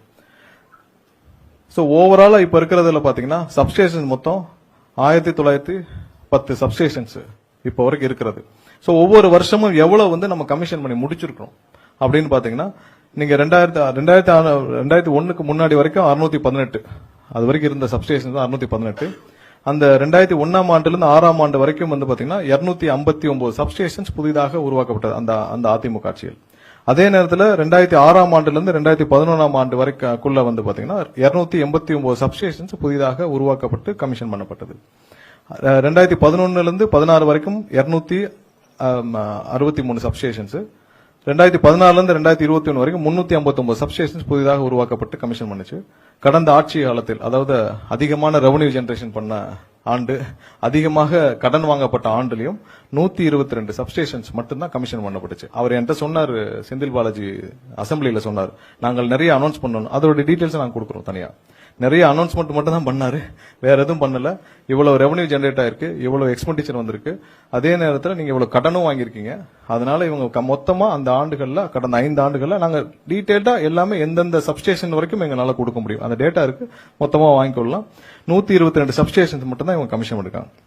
அதே நேரத்தில் டிரான்ஸ்ஃபார்மர்ஸ், அதாவது auto transformers, power transformer, distribution, நம்ம கடைசியில் அந்த டிஸ்ட்ரிபியூஷன் டிரான்ஸ்ஃபார்மர் மட்டும் பார்க்கலாம். நீங்க மற்றதெல்லாம் டீடைல்டா அதுலயே இருக்கு, ஏன்னா அது பெரிய நம்பர். சோ அதுல 2001ஆம் ஆண்டு வரைக்கும் பாத்தீங்கன்னா 1,35,457 டிரான்ஸ்ஃபார்மர்ஸ் தமிழகத்தில் இருந்த டிரான்ஸ்ஃபார்மர்ஸ். சோ ஒவ்வொரு 5 ஆண்டுகளிலும் எவ்வளவு டிரான்ஸ்ஃபார்மர்ஸ் வந்து ப்ரொக்யூர் பண்ணி அவங்க வந்து புதுதா இன்ஸ்டால் பண்ணான்னு பாக்குறோம். இதுல கடைசி 2 டென்யூர் பாத்துக்கலாம். அதாவது 2016 இருந்து 2021 வரைக்கும் 84,000 டிரான்ஸ்ஃபார்மர்ஸ் வந்து கமிஷன் பண்ணிருக்காங்க, புதிதாக ப்ரொக்யூர் பண்ணி கமிஷன் பண்ணிருக்காங்க. அதுல 2021 இருந்து 2026 வரைக்கும் 99,573. அதான் அதையும் சொன்னார், கரெக்டா தான் சொன்னாரு. ஆனா அதுல அந்த சிபிஐ வழக்க மிஸ் பண்ணிட்டாரு. 99,573 டிரான்ஸ்ஃபார்மர்ஸ் வந்து ப்ரொக்யூர் பண்ணி பண்ணிருக்காங்க. சோ இந்த ஆவரேஜும் இதோடைய செலவினங்கள் எவ்வளவுன்னு பாத்தீங்கன்னா நம்ம தனியா பார்ப்போம். பட் இந்த ஆவரேஜும் இதான் வந்து நம்ம அந்த ஆண்டுகள்ல பண்ணப்பட்டது. மொத்த உள்ள இப்போ கரண்டா தமிழகத்தில் உள்ள மொத்த டிரான்ஸ்ஃபார்மர்ஸ் பாத்தீங்கன்னா 4,47,603 டிரான்ஸ்ஃபார்மர்ஸ் இப்ப இருக்குது. நெக்ஸ்ட் ஸ்லைட் போலாம். சோ தான் இந்த ஹெச்டி லைன்ஸ், அப்புறம் ஓஹெச் லைன்ஸ், இதெல்லாம் கிலோமீட்டர் இருக்கு. யூஜி கேபிள்ஸ் இதெல்லாம் எவ்வளவு இன்ஸ்டால் பண்ணிருக்குன்னு பாக்குறோம். ஒவ்வொரு ஆண்டுகள்லயும் எவ்வளவு இன்ஸ்டால் பண்ணிருக்கு நம்ம இங்க தெளிவாக குறிப்பிடப்பட்டிருக்கு. இதுலயும் 2006 இருந்து 2011 தான் வந்து அதிகமா, அதாவது 68,000. அதுக்கடுத்து 2011-14 இருந்து 53,384, 2016 இருந்து 2021 ஆண்டுகள்ல 33,706 கிலோமீட்டர்ஸ் மொத்தம் லே பண்ணிருக்கு. அதே எல்டி லைன் சொல்றோம் நம்ம. அதே 2021 2026 வரைக்கும் 23,179 கிலோமீட்டர்ஸ் வந்து எல்டி லைன்ஸ் வந்து லே பண்ணிருக்காங்க. சோ இதான் மொத்த இதோட இன்ஃப்ராஸ்ட்ரக்சர். இதுலயும் எந்தெந்த ஆண்டுகள் எவ்வளவுன்னு குறிப்பிட்டு. நெக்ஸ்ட் போங்க. நம்மளுடைய மொத்த இப்ப அசெட், இப்ப இருக்கிற நம்ம எவ்வளவு அசெட் இருக்குன்னு பாத்துட்டோம். டிரான்ஸ்ஃபார்மர்ஸ்ல இருந்து ஹெச்டி லைன்ஸ் இருந்து எல்லா லைன்ஸுக்கும், கண்டக்டர்ஸ் எல்லாருக்கும். இதுல எவ்வளவு வந்து பழையது, இப்ப நீங்க இந்த துறையில 25 ஆண்டுகளுக்கு மேல போன சப்ஸ்டேஷன்ஸ் கண்டிப்பா பயன்படுத்தவே முடியாது. சோ அதுதான் இன்னைக்கு இங்க இருக்கிற வல்லுநர்கள், டெக்னீஷியன் சொல்றது. சோ அதே நேரத்தில் டிரான்ஸ்ஃபார்மர்ஸும் 25 ஆண்டுகளுக்கு மேல இருக்க டிரான்ஸ்ஃபார்மர்ஸ் பயன்படுத்த முடியாது. சோ அது மாதிரி எவ்வளவு வந்து 25 ஆண்டுகளை கடந்ததுன்னு நம்ம பாத்துக்கோம். சப்ஸ்டேஷன்ஸ்ல பாத்தீங்கன்னா இப்ப இருக்கிற மொத்தம் 33 kVல 797 சப்ஸ்டேஷன்ஸ்ல 184 சப்ஸ்டேஷன் வந்து 25 ஆண்டுகளை கடந்து விட்டுச்சு. சோ இன்னும் நீங்க அடுத்த ஒரு 5 ஆண்டுகள் நம்ம முடியறப்ப, அப்போ அதாவது 2001 2006 காலகட்டங்கள்ல போட்ட மேலும் ஒரு சில, அதாவது ஒரு 200-300 சப்ஸ்டேஷன்ஸ், அதுவும் 25 ஆண்டுகளை கடந்துரும். சோ அடுத்த 5 ஆண்டுகள்ல. சோ அதே 110 kVல பாத்தீங்கன்னா கிட்டத்தட்ட 50%, 970ல 449 வந்து 25 ஆண்டுகளை கடந்து விட்டது.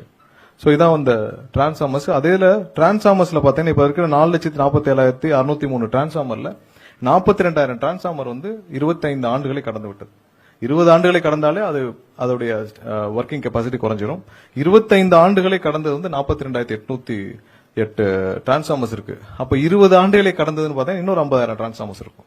சோ இதான் வந்து இன்னைக்கு இருக்கிற பெரிய ப்ராப்ளம். அதாவது நம்ம லோட தாங்க முடியல, எல்லா இடத்துலயும் கஸ்டமர்ஸ் அதிகரிச்சிட்டாங்க, டிரான்ஸ்ஃபார்மர்ஸ் இல்ல. அந்த ஒரு பழைய 25 ஆண்டுகளுக்கு முன்னாடி இருந்த டிரான்ஸ்ஃபார்மர் வந்து இப்போ அதே கெப்பாசிட்டி ரன் பண்ண முடியல. இதனாலதான் அங்கங்க லோ வோல்டேஜ் இந்த இஷ்யூஸ் எல்லாம் இருக்கு.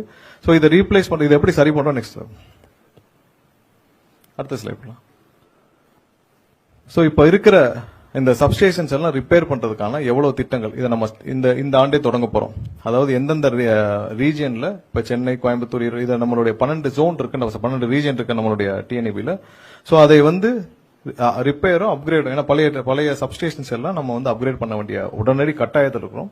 சோ அதற்கு எவ்வளவு மொத்தம் வந்து பட்ஜெட் பார்த்தா 8,318 கோடி வந்து பழைய சப்ஸ்டேஷன்ஸை புதுப்பிக்கும் பணிகள், அதை ரிப்பேர் பண்ற பணிகளை நம்ம உடனடியாக துவக்க போகிறோம். இதையும் இப்ப முதல்வரிடம் ஒப்புதல் வாங்கிவிட்டோம். அடுத்தது நெக்ஸ்ட் போங்க. சோ இப்போ ஆன்கோயிங், இப்போ வேலை நடந்துட்டு இருக்கிற சப்ஸ்டேஷன்ஸ் பாத்தீங்கன்னா 121 சப்ஸ்டேஷன்ஸ் வந்து இப்ப ஒர்க் இன் ப்ராக்ரஸ்ல இருக்கு. மொத்தம் அதாவது கடந்த ஆட்சியில அவங்க அனௌன்ஸ் பண்ண 423 சப்ஸ்டேஷன்ஸ்ல வந்து பாத்தீங்கன்னா 32 கமிஷன் ஆயிடுச்சு. 121 வந்து ஒர்க் இன் ப்ராக்ரஸ் இருக்கு. அந்த 121ல பாத்தீங்கன்னா 20 வந்து பழைய 2016-21ல ஆரம்பிச்சது இன்னும் முடிவடையாமல் இருக்கு. சோ அதெல்லாம் அப்படியே பெண்டிங்ல இருக்கு. அதையும் சேர்த்து 121 ஒரு ஒர்க் இன் ப்ராக்ரஸ்ல இருக்கு. 270 அனௌன்ஸ்மெண்டா தான் இருக்கு. இன்னும் இடம் ஐடென்டிஃபை பண்ணல. ஃபண்டிங் எல்லாம் இதுல எல்லாம் ஃபண்டிங் எப்படி நடந்துட்டு இருக்கு இது வரைக்கும் பாத்தீங்கன்னா ஃபண்டிங் எல்லாம் வந்து நம்ம லோன்ல தான் அரேஞ்ச் பண்ணி டைப் பண்ணி ஃபண்டிங் பண்ணிட்டு இருக்கோம். சோ இதுக்கு 270 இன்னும் ஸ்டார்ட் பண்ணல, இடமும் ஐடென்டிஃபை பண்ணல. அதையெல்லாம் சேர்த்து இனி வர்ற ஆண்டுகள்ல நம்ம கண்டிப்பாக இதெல்லாம் மீட் எடுக்கிற முதல்ல அந்த ரிப்பேர் ஒர்க்கும் பண்ணுவோம். அது கூட நம்ம புதிய சப்ஸ்டேஷன்ஸ் உருவாக்கும் பணிகளையும் சேர்த்து செய்வோம். அடுத்த ஸ்லைட்ல சோ நம்ம அடுத்த ப்ரொக்யூர்மெண்ட்ஸ் என்னென்ன பண்ண போறோம் இந்த 2026-2027. ஏன்னா நம்ம உடனடியாக செய்யற வேலையில நம்ம ஹையரிங்கும் வேலைக்கு எடுக்கிறதும் 15,000 பிளஸ் அந்த 5,000 கேங்மேன் 20,000 பேர் எடுக்கிறோம். அதற்கடுத்து இந்த பழைய சப்ஸ்டேஷன்ஸ் நம்ம வந்து புதுப்பிக்கும் பணிகளையும் நம்ம உடனடியாக துவக்க போறோம். அது இல்லாமல் இந்த வருஷம் 2026-27 ஆண்டுகளுக்குள்ள நம்ம என்னென்ன வேலைகளை துவக்க போறோம்னு பாத்தீங்கன்னா 231 சப்ஸ்டேஷன்ஸ் உடனடியாக இதான் வந்து அன்னைக்கு முதல்வர் அறிவிச்சதுல இந்த 15,000 கோடி செலவுல 231 சப்ஸ்டேஷன்ஸ் உடனடியாக துவக்க போறோம். அதுக்கு லேண்ட் அக்யூசிஷன் எல்லாமே முடிஞ்சிருச்சு. உடனடியாக துவக்கும் பணிகள் தான் இப்போ உடனே இருக்கு. அதே நேரத்தில் EHP சப்ஸ்டேஷன்ஸ் வந்து பாத்தீங்கன்னா 1056. அதுக்கப்புறம் கடைசியில் டிரான்ஸ்ஃபார்மர் பார்க்கலாம். 60,000 டிரான்ஸ்ஃபார்மர்ஸ் வந்து இந்த வருஷம் ப்ரொக்யூர் பண்ண போறோம். மீட்டர்ஸ் வந்து 21,70,000 மீட்டர்ஸ். சோ இதெல்லாம் சேர்த்து 21,512 கோடிக்கு இந்த வருஷம் வந்து நம்ம இன்ஃப்ராஸ்ட்ரக்சர் ஸ்டெபிலைசேஷனுக்காக நம்ம செய்ய போற வேலைகள் இந்த ஆண்டு மட்டும். அடுத்த 4 ஆண்டுகள் என்ன செய்ய போறோம்னு இதுல பார்த்தோம்.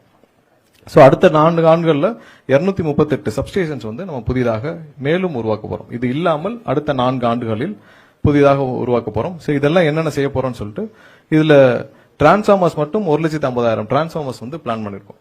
ஏன்னா இதை பண்ணாதான் நம்ம அடுத்து வர்ற நம்மளுடைய ரெக்யர்மெண்ட்ஸை நம்மளுடைய கஸ்டமருக்கு கொண்டு போய் சேர்க்க முடியும். ஏன்னா இப்போ நீங்க 4,47,000 டிரான்ஸ்ஃபார்மர் இப்பயே 40,000 டிரான்ஸ்ஃபார்மர் கிட்ட 25,000 பழசு.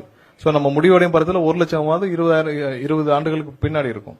சோ அதனால 1,50,000 டிரான்ஸ்ஃபார்மர்ஸ் யாவது நம்ம வந்து பிளான் பண்ணிருக்கோம். அடுத்த ஸ்லைட் போலாம்.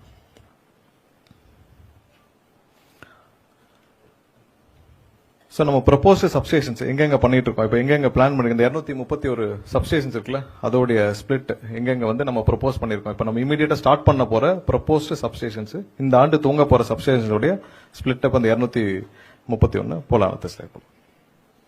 அதான் 2027 இருந்து அடுத்த 4 ஆண்டுகள்ல நம்ம எவ்வளவு சப்ஸ்டேஷன்ஸ் பிளான் பண்ணிருக்கோம்னு சொல்லிட்டு அதோடைய ஸ்பிளிட் அப், அதாவது சென்னை அந்த ரீஜன் வைஸ் நம்ம ஸ்பிளிட் அப், இதுல இடமெல்லாம் ஐடென்டிஃபை பண்ணி ஃபண்ட் எல்லாம் நம்ம லோன் டைப் தான் பண்றோம். லோன் டைப்ல இதை எப்படி பண்ண போறோம்னு சொல்லிட்டு அதுக்கான பிளானிங் மொத்தம் வந்து அடுத்த 5 ஆண்டுகள்ல 469 சப்ஸ்டேஷன்ஸ் வந்து உருவாக்கும் பணிகளை நம்ம இப்போதைக்கு திட்டமிட்டு இருக்கோம்.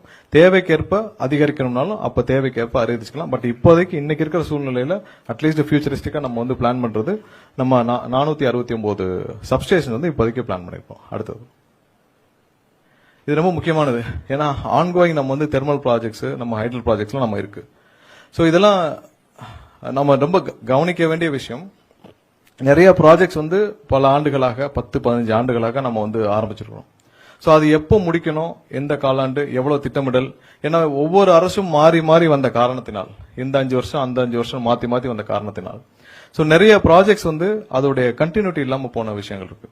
சோ நீங்க எண்ணூர்ல பாத்தீங்கன்னா 2013 ஆரம்பிக்கப்பட்ட ப்ராஜெக்ட் சுமார் வந்து 9,799 கோடியில திட்டமிடப்பட்டு ஆரம்பிக்க இப்ப டோட்டல் காஸ்ட் இப்ப அடிஷனலா வந்து 7,252 கோடி தேவைப்படுது அந்த ப்ராஜெக்ட் முடிக்கிறதுக்கு. சோ அதற்கான பணியும் இப்ப விரைவாக முதல்வர் அன்னைக்கு ரிவ்யூ பண்ணிட்டு விரைவாக முடிக்கும் பணிகளை துவக்கிட்டு இருக்கோம். அதே தான் உடன்குடிக்கும் இப்ப அடிஷனலா வந்து 818 கோடி தேவைப்படுது. அதுவும் 2013 ஆண்டு ஆரம்பிக்கப்பட்டது.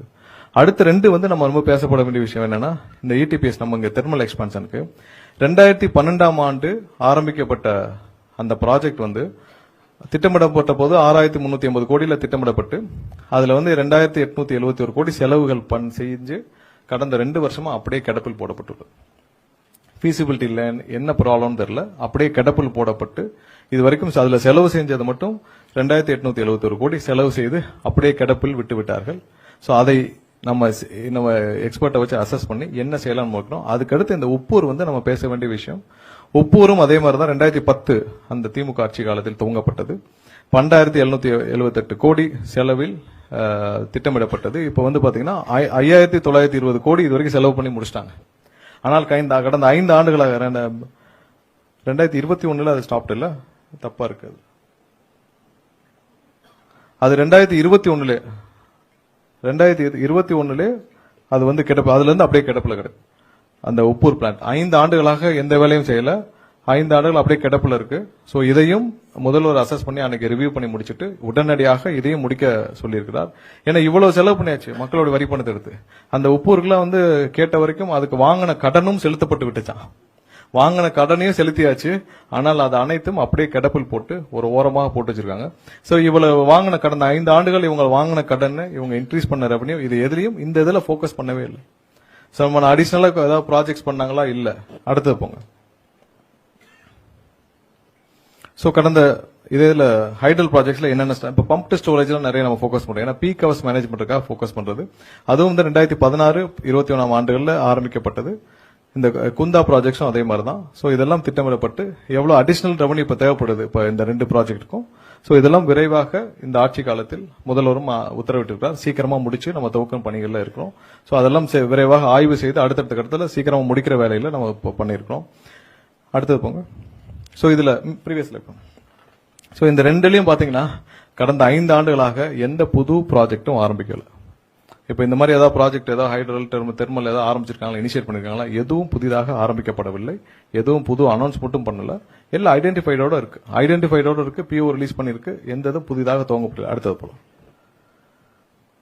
சோ நம்ம கடந்த 4 வாரத்துல என்னென்ன, அதாவது எம்ப்ளாயி ரிலேட்டட்ல எவ்வளவு பேர் ஹையர் பண்றதுக்கான நம்ம வேலைகளை துவங்கி இருக்கணும்னு நம்ம சொல்லியிருக்கிறோம்.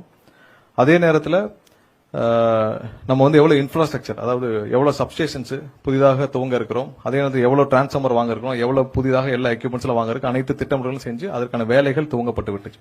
அது இல்லாமல் நம்ம இங்க ப்ராசஸ் ஓரியன்டா எவ்வளவு சேஞ்சஸ் நம்ம பண்ணிருக்கோம் நம்ம பாக்குறோம். அதாவது நிறைய அவுட்டேஜஸ் சொல்றாங்க, டெய்லி இவ்வளவு அவுட்டேஜஸ் போகுதுன்னு. சோ அந்த அவுட்டேஜஸ் மக்கள் அனைவரும் தெரிஞ்சுக்கொள்ள வேணும், எவ்வளவு அவுட்டேஜஸ் ஒவ்வொரு நாள் இருக்குன்னு சொல்லிட்டு. சோ அதற்காக கடந்த ஒரு வாரமாக டெய்லி டேஷ்போர்டு எவ்வளவு அவுட்டேஜஸ், அதாவது எந்தெந்த இடத்துல பவர் ஃபெயிலியர் ஆகுது, எவ்வளவு அவுட்டேஜஸ் நம்ம பப்ளிஷ் பண்ணிட்டு வரோம். சோ அதுல எவ்வளவு நேரத்துல அதை ரெக்கவர் பண்றாங்க, எந்தெந்த இடத்துல அவுட்டேஜஸ் ஆகுதுன்னு சொல்லிட்டு நம்ம பப்ளிஷ் பண்ணிட்டு வரோம். இதுவரை நான் பார்த்தவரை 52 இருந்து 55 இடங்கள் அதிகமாக அவுட்டேஜஸ் தமிழ்நாடு முழுவதும். அது எவ்வளவு நேரத்துல ரெக்கவர் பண்றதும் சேர்த்து நம்ம பப்ளிஷ் பண்ணிட்டு வரோம். அது ஒரு புது இனிஷியேட்டிவ். அதுக்கடுத்து கிரீன் ரெனியூவபிள் எனர்ஜில இந்த சோலார், விண்ட்மில் இதெல்லாம் பாத்தீங்கன்னா நம்ம அப்ளிகேஷன்ஸ் இது முன்னாடி எப்படி போயிட்டு இருக்குன்னு தெரியும். பார்ட்டி ஃபண்ட் ரொம்ப கோவம் வந்தது நிறைய பேருக்கு. சோ இந்த ரெனியூவபிள் எனர்ஜில இது வரைக்கும் அப்ளிகேஷன் கொடுத்த எல்லாருக்கும் நீங்க போய் கேட்டீங்கன்னா தெரியும் பார்ட்டி ஃபண்ட் என்னன்னு அவங்க சொல்லுவாங்க. இப்பவும் பார்ட்டி ஃபண்ட் கொடுத்துட்டு ஏதாவது கிடைக்காம இருந்துச்சுன்னா கண்டிப்பா சொல்லலாம். அவர்களுக்கு தேவையான அந்த பார்ட்டி ஃபண்ட் யார்கிட்ட கொடுத்தாங்களோ அதை வாங்கி நாங்கள் திரும்ப கொடுக்கறதுக்கும் தயாராக இருக்கிறோம். சோ அந்த பார்ட்டி ஃபண்டை கொடுத்துட்டு அதுல பெரிய சிக்கல் இருந்த துறை வந்து அந்த கிரீன் எனர்ஜில சோலார்ல. சோ அதுல ஒரு மெகாவாட்டுக்கு இதுவரை ஒரு பெரிய அளவுல 20-25 லட்சம் ரூபாய் வாங்கிட்டு தான் இது வரைக்கும் அப்ளிகேஷன் உள்ள போயிருக்கு. அப்புறம் கமிஷனிங், அந்த இடம் உங்களுக்கு ஏறது வர்றது எல்லாமே சேர்த்து தான் அந்த கிரீன் எனர்ஜில போயிட்டு இருந்துச்சு. சோ அதை டிரான்ஸ்பரண்டா ஆக்கும் முயற்சியாக நம்ம வந்து அதுக்கான ஒரு அப்ளிகேஷன் கிரியேட் பண்ணிருக்கோம். முதல் கட்டமாக நம்ம என்ன போறோம்னா பேட்டரி ஸ்டோர்டு போறோம். இனி வர்ற காலங்களில் முதல் கட்டமாக விரைவில் முதலுடைய ஒப்புதல் பேர்ல இது லான்ச் செய்யப்படும். முதல் கட்டமா பேட்டரி ஸ்டோர் தான் போறோம். ஏன்னா லோட் ஃப்ளோ ஸ்டடி இல்லாமல் இவர்கள் சரியாக திட்டமிடாமல் எல்லா இடத்துலயும் நிறைய கொடுத்து வச்சிருக்காங்க, சோலாருக்கும் விண்டுக்கும். சோ அதனால நிறைய இடத்துல ஹை வோல்டேஜ் நிறைய இருக்கு. அது எவ்வளவு வருது, எவ்வளவு லோடு இருக்கு, எவ்வளவு இல்லன்னு தெரியல, ரியல் டைம் டேட்டாவே இல்ல. சோ அதற்கான முழு அளவுல லோட் ஃப்ளோ ஸ்டடி பண்ணும் பணிகள் கடந்த 3 வாரங்களாக நடந்துட்டு வருது. சோ அதை செய்யாமல் நம்ம வந்து புதிதாக அப்ளிகேஷன் துவங்க முடியாது. அதனால பேட்டரி ஸ்டோர்டு மட்டும்தான் அடுத்த வர ஒரு சில நாட்களில் நம்ம அனைத்தும் முடிஞ்சு இப்ப அதுக்கான பாலிசி டிஃபைனிங் வந்து நம்ம ரெடி பண்ணிட்டு இருக்கோம். நம்ம இந்த டிஎன்இபில வந்து இவ்வளவு பெரிய ஒரு துறை, ஒரு டெக்னிக்கலான துறை, எலக்ட்ரிக்கல்ல இவ்வளவு பெரிய இந்தியாவிலே ஒரு மிகப்பெரிய துறையாக வளர்ந்துக்க வேண்டிய துறையில இது வரைக்கும் R&D டீமே இல்ல. சோ அதனால நம்ம புதிதாக R&D டீம் ஒன்று உருவாக்கப்பட்டு நம்ம ஐஐடியோட கொலாபரேஷன் பண்ணிருக்கோம். விரைவில் அதுக்கான கொலாபரேஷன் நம்ம சைன் ஆயிடும். சோ அவரெல்லாம் உள்ளடக்கி தான் நம்ம வந்து இப்ப பாலிசி டிஃபைனிங் பண்ண போறோம். ஏன்னா ரெனியூவபிள் எனர்ஜில எவ்வளவு பேட்டரி ஸ்டோர்டு வேணும், எவ்வளவு பண்ணணும், என்ன மாதிரியான பாலிசி கொண்டு வந்து எல்லாம் டிஃபைன் பண்ணி ஒரு 10 நாட்களுக்குள்ள இதை நம்ம லான்ச் பண்ணிடுவோம். சோ இனிமேல் வந்து ஒரு டிரான்ஸ்பரண்டா எங்கெங்கெல்லாம் நீங்க அவைலபிள் இருக்கோ நீங்க அப்ளிகேஷன் கொடுக்கலாம், எந்த பார்ட்டி ஃபண்டும் கிடையாதுன்றத திரும்பவும் கோட் பண்ணிக்கிறோம். அடுத்தது கிளவுட் ஆடிட்டிங்னு ஒரு சிஸ்டம் வந்து கடந்த 5 வருஷமா பண்ணிருக்காங்க. இது நம்ம ரொம்ப குறிப்பிட்டு சொல்ல வேண்டிய விஷயம் என்ன, இந்த கான்ட்ராக்ட் ஸ்டாஃபிங்ல கிளவுட் ஆடிட்டிங்னு ஒன்று வச்சிருக்காங்க. யார் யாரெல்லாம் வந்து கான்ட்ராக்ட் ஸ்டாஃபிங் வச்சிருக்காங்களோ அவங்க எல்லாம் வந்து ஒரு வெளியில ஒரு எக்ஸ்டர்னலா ஒரு டீம் இருக்காங்க. அந்த டீம்கிட்ட போய் இவங்க போய் பில்ஸை சப்மிட் பண்ணிட்டா அவங்க சிக்னேச்சர் பண்ணாதான் இங்க பில்லே சாங்ஷன் ஆகுது. ஆனா எந்த அவங்ககிட்ட வேலை பார்க்குற அந்த தொழிலாளர்கள், ஒப்பந்த தொழிலாளர்களுக்கு சரியான சம்பளம் போதா இல்ல, சரியா இஎஸ்ஐ பிஎஃப் கட்டுறாங்களா இல்ல. சோ சம்பளமும் போகாமல் இஎஸ்ஐ பிஎஃப் கட்டாமல் எவ்வளவு பேர் 100 பேர் இருக்காங்கன்னா 100 பேர் இருக்காங்களான்ற அக்கௌண்ட் யார்ட்டுமே இல்ல. அதெல்லாம் அந்த கிளவுட் ஆடிட்டிங்னு ஒரு டீம்ல இருக்கு. சோ இது என்னன்னா முற்றிலும் வந்து முறைகேடு செய்யறதுக்காக மட்டும் உருவாக்கப்பட்ட ஒரு பிளான் மாதிரி தான் இருக்கு. ஏன்னா நீங்க டிஎன்இபில இவ்வளவு பேர் இருக்கப்ப நம்மளே வெரிஃபை பண்ணி கொடுக்காம எதுக்கு கிளவுட் ஆடிட்டர்னு எக்ஸ்டர்னல் ஆடிட்டர்? நீங்க 100 பேர் வேலை பாக்குறீங்கன்னா 100 பேருக்கு கையெழுத்து நீங்க போடணும்னா 100 பேருக்கும் ஒரு பில் அப்ரூவ் பண்றதுக்கு முன்னாடி ஒருத்தரை பார்த்துட்டு வாங்கன்னு சொல்ற மாதிரி தான் இந்த சிஸ்டம் இருந்துச்சு. இது இருக்கிற நம்ம வெண்டர் மேனேஜ்மெண்ட் மீட்டிங் வச்சிருந்தோம், கடைசியா கலைவாணரங்கத்தில் வச்சிருந்தோம். அதுல பலர் இதை சுட்டி காட்டினார்கள். அடுத்த நாளே இது ரத்து செய்யப்பட்டது. சோ இப்ப இருந்து புதுசா என்ன பண்ணிருக்கோம்னா, யார் யாரெல்லாம் ஒப்பந்த தொழிலாளர் இருக்காங்களோ அவங்க அனைவரும் அவங்களுடைய எம்ப்ளாய்க்கு பே பண்ண பே ஸ்லிப், இஎஸ்ஐ பிஎஃப் அந்த முந்தைய மாதத்துக்கு இப்ப கடந்த மாதத்துக்கு இந்த மாசம் 15ஆம் தேதிக்குள்ள சப்மிட் பண்ணா மட்டும் தான் அவங்களுக்கு பில்லிங் ப்ராசஸ் ஆகுன்ற புது சிஸ்டத்தை நம்ம போன மாசத்துல இருந்து உருவாக்கி இருக்கிறோம். அது இந்த மாசத்துல இருந்து யார் யாரெல்லாம் எம்ப்ளாய் ஒப்பந்த தொழிலாளருக்கு அவங்களுடைய சம்பளத்தை அவங்க பேங்க் அக்கௌண்ட்ல கிரெடிட் பண்ணிட்டு இஎஸ்ஐ பிஎஃப் கட்டினால் மட்டும்தான் அவர்களுக்கு பில்லிங் இங்க ப்ராசஸ் செய்யப்படும். நான் நிறைய பேர் என்ன வந்து சந்திச்சாங்க, 6 மாசம் சம்பளம் வராமல் இருக்கிறாங்க. ஆனா அவங்களுக்கு முறையாக டிஎன்ஏபில இருந்து அந்த வெண்டருக்கு போயிருக்கு. 6 மாசமா சம்பளம் வாங்க இதே பில்டிங்ல என்கிட்ட வந்து 4-5 பேர் பார்த்தாங்க. சோ அதற்கப்புறம் தான் இதுக்கு உடனடியாக அவங்க நடவடிக்கை எடுக்கப்பட்டு யார் யாரெல்லாம் அந்த மாதிரி தொழிலாளர்களை ஏமாற்றிருக்காலும் அவங்க மேலே கிரிமினல் கம்ப்ளைண்ட் கொடுக்கப்பட்டிருக்கு. இது வரைக்கும் ஒரு சில பேர் மேல கொடுத்திருக்கோம், நடவடிக்கையும் எடுப்பதற்கான நோட்டீஸ் எல்லாம் அனுப்பப்பட்டிருக்கு. இதை யாரும் தவறும் பட்சத்தில் எம்ப்ளாய்க்கு அந்த ஸ்டாச்சுரரி கம்ப்ளைன்ஸ்ல யார் யார் மிஸ் பண்றாங்களோ அவங்க மீது கடுமையான நடவடிக்கை எடுக்கும் பணிகள் கண்டிப்பாக டிஎன்ஏபி துவங்கும். ஏன்னா எந்த இடத்துலயும் தொழிலாளர்கள் ஒப்பந்த தொழிலாளர் யாரும் பாதிக்க விட மாட்டோம், அதுல உறுதியா இருக்கணும். அதுதான் இந்த ப்ராசஸ நீக்கிவிட்டு கடந்த மாதத்துல இருந்து எல்லாமே வந்து அப்ளிகேஷன்ல கொண்டு வந்தாச்சு. அடுத்து இந்த கான்ட்ராக்ட் நம்ம தான் சொன்ன இந்த பில்லிங் வந்து இனிமேல் ப்ராசஸ் பண்ண கான்ட்ராக்ட் எம்ப்ளாய் பில்லிங் ப்ராசஸ் பண்றது எல்லாமே வந்து பாத்தீங்கன்னா இனி அவங்க பில் எல்லாம் சப்மிட் பண்ண பிறகு தான் எம்ப்ளாயி கொடுத்த சம்பளத்துடைய பேங்க் ஸ்டேட்மெண்ட் இஎஸ்ஐ கொடுத்த பிறகு தான் நம்ம பண்ணுவோம். ஹெச்ஆர்எம்எஸ் போர்ட்டல் வந்து கவுன்சிலிங்க்கு இனிமேல் எந்த அட்மினிஸ்ட்ரேட்டிவ் டிரான்ஸ்ஃபர்ஸும் நடக்காது. முன்னெல்லாம் நிறைய அட்மினிஸ்ட்ரேட்டிவ் டிரான்ஸ்ஃபர்ஸ் நிறைய பண்ணியிருந்திருக்காங்க. சோ நீங்க திடீர்னு வேணா உங்களுக்கு ஒரு பெரிய லெவல் ரெவன்யூ வேணா ஒரு 500 பேர் எடுத்து டிரான்ஸ்ஃபர் பண்ணிட்டீங்கன்னா வேகன் கிரியேட் ஆகும். சோ அதன் மூலியமாக உங்களுக்கு வேண்டியவர்களை நிரப்பிக் கொள்ளலாம். சோ அந்த ப்ராசஸ் இனிமேல் கிடையாது. தெளிவாக போர்ட்டல்ல எங்கெங்கெல்லாம் வேகன்ட் இருக்கோ அது பப்ளிஷ் செய்யப்படும். வருடத்திற்கு 2 முறை கவுன்சிலிங் நடத்தப்படும். தேவையானவர்கள் அப்ளை பண்ணா உடனடியாக டிரான்ஸ்ஃபர் கிடைக்கும். நீங்க யாரையும் அணுக வேண்டாம், யார்ட்டையும் பணம் கொடுக்க வேண்டாம். முறையாக மெரிட்டோரியஸ்ல உங்களுக்கு டிரான்ஸ்ஃபர் கிடைக்கும். அதுக்கான போர்ட்டலும் துவங்கப்பட்டிருக்கு. அடுத்தது கிரீன் எனர்ஜிக்கு கடந்த வாரம் வந்து 5 ஜோனல் நம்ம அனௌன்ஸ் பண்ணியிருந்தோம். அதுக்கு முன்னாடி பாத்தீங்கன்னா உடுமல்பேட்டிலையும் திருநெல்வேலியும் 2 ஜோன் இருந்துச்சு. அந்த 2 ஜோன் மூலியமா தான் அனைத்து விஷயங்களும் நடைமுறைப்படுத்த, அதாவது நீங்க அப்ளிகேஷன் அந்த ஒரு மெகாவாட்டுக்கு எவ்வளவு கொடுக்கணுமோ அந்த ஜோனு, அங்க அந்த ஜோன்ல எம்ப்ளாயிஸ் இருக்காங்க இல்ல நிறைய புரோக்கர்ஸ் தான் இருந்தாங்க. சோ அப்ளிகேஷன் ஃபில் பண்றது ஒருத்தர், அதை ப்ராசஸ் பண்ற ஒருத்தர், கையெழுத்து போடுறது மட்டும் தான் நம்ம டிஎன்இபி. சோ அது அனைத்தும் டிஸ்மேண்டில் பண்ணப்பட்டு நீங்க ஃபீல்டு விசிட் இதற்கு மட்டும் 5 ஜோனலாக பிரிச்சு உடனடியாக அவங்களுக்கு போய் ஃபீல்டு விசிட் பண்ணணும். இதெல்லாம் பண்றதுக்காக 5 ஜோனா பிரிச்சு கடந்த வாரம் அனௌன்ஸ் பண்ணிட்டோம். எல்லா அப்ரூவலும் ஹெட் ஆபீஸ்க்கு வந்துருச்சு. நிறைய இடத்துல லோட் ஃப்ளோ ஸ்டடியும் தெளிவாக போயிட்டு இருக்கு. அது போக நிறைய இடத்துல கமிஷனிங் பெண்டிங் இருக்கு. எனக்கு நிறைய பேருக்கு பெண்டிங் இருக்கு. லோட் ஃப்ளோ ஸ்டடி பண்ணிட்டு இருக்கோம். அதெல்லாம் உடனடியாக கொடுக்கப்படுறது. கடந்த வாரம் 2-3 நாட்களாக யார் யாருக்கெல்லாம் அந்த சோலார்ல முடிச்சு கமிஷனிங் பெண்டிங் இருக்கோ அவங்களுக்கு உடனடியாக கொடுக்கப்பட்டு வருது. அடுத்ததா எம்ப்ளாயி ரிலேட்டடா எவ்வளவு தூரம் இந்த 25 ஆண்டுகளாக இங்க வேலை பார்த்த ஊழியர்களை எப்படி இவ்வளவு நடத்த முடியுமோ பல முந்தைய அரசுகள் அவ்வளவு மோசமாக. ஏன்னா ஒரு ப்ரொமோஷன் என்ன வந்து பார்த்தவங்க சொன்னாங்க 20 ஆண்டுகளாக ஒரே கிரேட்ல இருக்காங்க, 18 ஆண்டுல ஒரே கிரேட் இருக்காங்க. கடைசி நாள் அவங்க ப்ரொமோஷனுக்கு முதல் நாள் அவங்க ரிட்டையர் ஆகிறதுக்கு முதல் நாள் ப்ரொமோஷன் கொடுத்து ரிட்டையர் பண்ணோம்.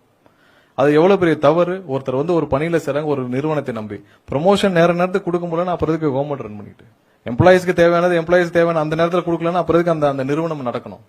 சோ அவங்களுக்கு தெளிவாக அவங்களுக்கு தேவையானது செஞ்சு விட்டு அவங்க ஏன் வந்து அக்கறை இல்லாம வேலை பார்க்க போறாங்க. சோ அதை நிவர்த்தி செய்யும் விதமாக இந்த 4 வாரத்தில் வந்து ஒரே ஷார்ட்டா நம்ம வந்து 383 பேருக்கு வந்து ப்ரொமோஷன்ஸ் நம்ம அப்பாயின்ட் பண்ணிக்கணும். நேத்து கொடுத்த 383 பேர், அந்த 18 பேர் மொத்தம் 401 அப்பாயின்மெண்ட் ஆர்டர்ஸ் ஒரே ஷாட்ல நேத்து கொடுத்தோம். முதல்வர் கொடுத்தாரு. அது இல்லாமல் 300 பேருக்கு அந்த ஏஇல இருந்து இஇ ப்ரொமோஷன், அது ஒரே நாள்ல அனைவருக்கும் வேக்கன்ட் எவ்வளவு இருக்கோ ப்ரொமோஷன் கொடுக்கப்பட்டது. அதே மாதிரி நம்ம ஏஇலிருந்து ஜேஇ அவங்க ப்ரொமோஷன் 117 பேர். அடுத்து இந்த கேங்மேன் டிரான்ஸ்பர்ஸ் ரிக்வஸ்ட் 3440 பேருக்கு பல ஆண்டுகளாக இவங்க யாரை சந்திச்சா நீங்க தேவையான பார்ட்டி ஃபண்ட் கொடுக்காம ஒரு டிரான்ஸ்பரும் நடக்காது. அது உங்களுக்கு எல்லாருக்கும் தெரியும். சோ 3440 கேங்மேனுக்கும் ஒரே நாள்ல அவங்க கேட்ட இடத்திற்கு டிரான்ஸ்பர் வழங்கப்பட்டு விட்டுச்சு. போன 19ஆம் தேதி ஜூன் 19ஆம் தேதி ஒரே நாள்ல அவங்க கேட்ட இடத்திற்கு பல வருடங்களாக பார்ட்டி ஃபண்ட் கொடுக்க முடியாமல் இருந்தவர்களுக்கு இனிமேல் பார்ட்டி ஃபண்ட் இல்லைன்னு சொல்லி நம்ம வந்து ஒரே நாள்ல அந்த 3440 பேருக்கும் வந்து டிரான்ஸ்பர்ஸ் கொடுத்து முடிச்சிருக்கிறோம். அது இல்லாமல் இந்த 2012 பேட்ச் அப்ப இந்த ஏஇ பேட்ச் வந்து கிட்டத்தட்ட 700 பேருக்கு மேல இருக்காங்க.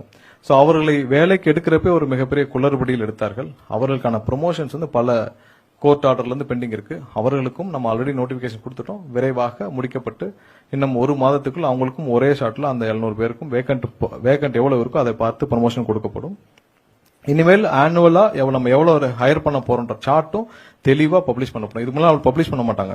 இப்ப நேத்து நம்ம போட்ட 401 பேருக்கு வேலைக்கு இதுக்கு முன்னாடி அவங்க வேலைக்கு எடுக்கிறாங்கன்னா 10 பேரா தனியா கூப்பிட்டு உங்களுக்கு வேலைக்கு எடுக்க போறோம், நீங்க பார்த்து எவ்வளவு பண்ணுங்கன்னு சொல்லி கண்ணுக்கு தெரியாமல் நியமனங்கள் நடந்துட்டு வந்தது. சோ இது இனிமேல் அப்படிலாம் கிடையாது. ஆனுவலா நம்ம பப்ளிஷ் பண்ணுவோம். அந்த பப்ளிஷ் பண்ணதுபடி அவங்க டிஎன்பிஎஸ்ல போவாங்க. மெரிட்டோரியஸா கண்டிப்பா ஹைரிங் முடியும். இப்ப இந்த நம்ம 15,000 அந்த 5,000 அப்படிதான் இருக்க போகுது. எங்கெங்க வேக்கன்ட் இருக்கோ அது தக்கனதான் ஒரே ஃபார்முலா தான் எல்லாத்துக்கும் இருக்கும். எந்த பாகுபாடும் இருக்காது.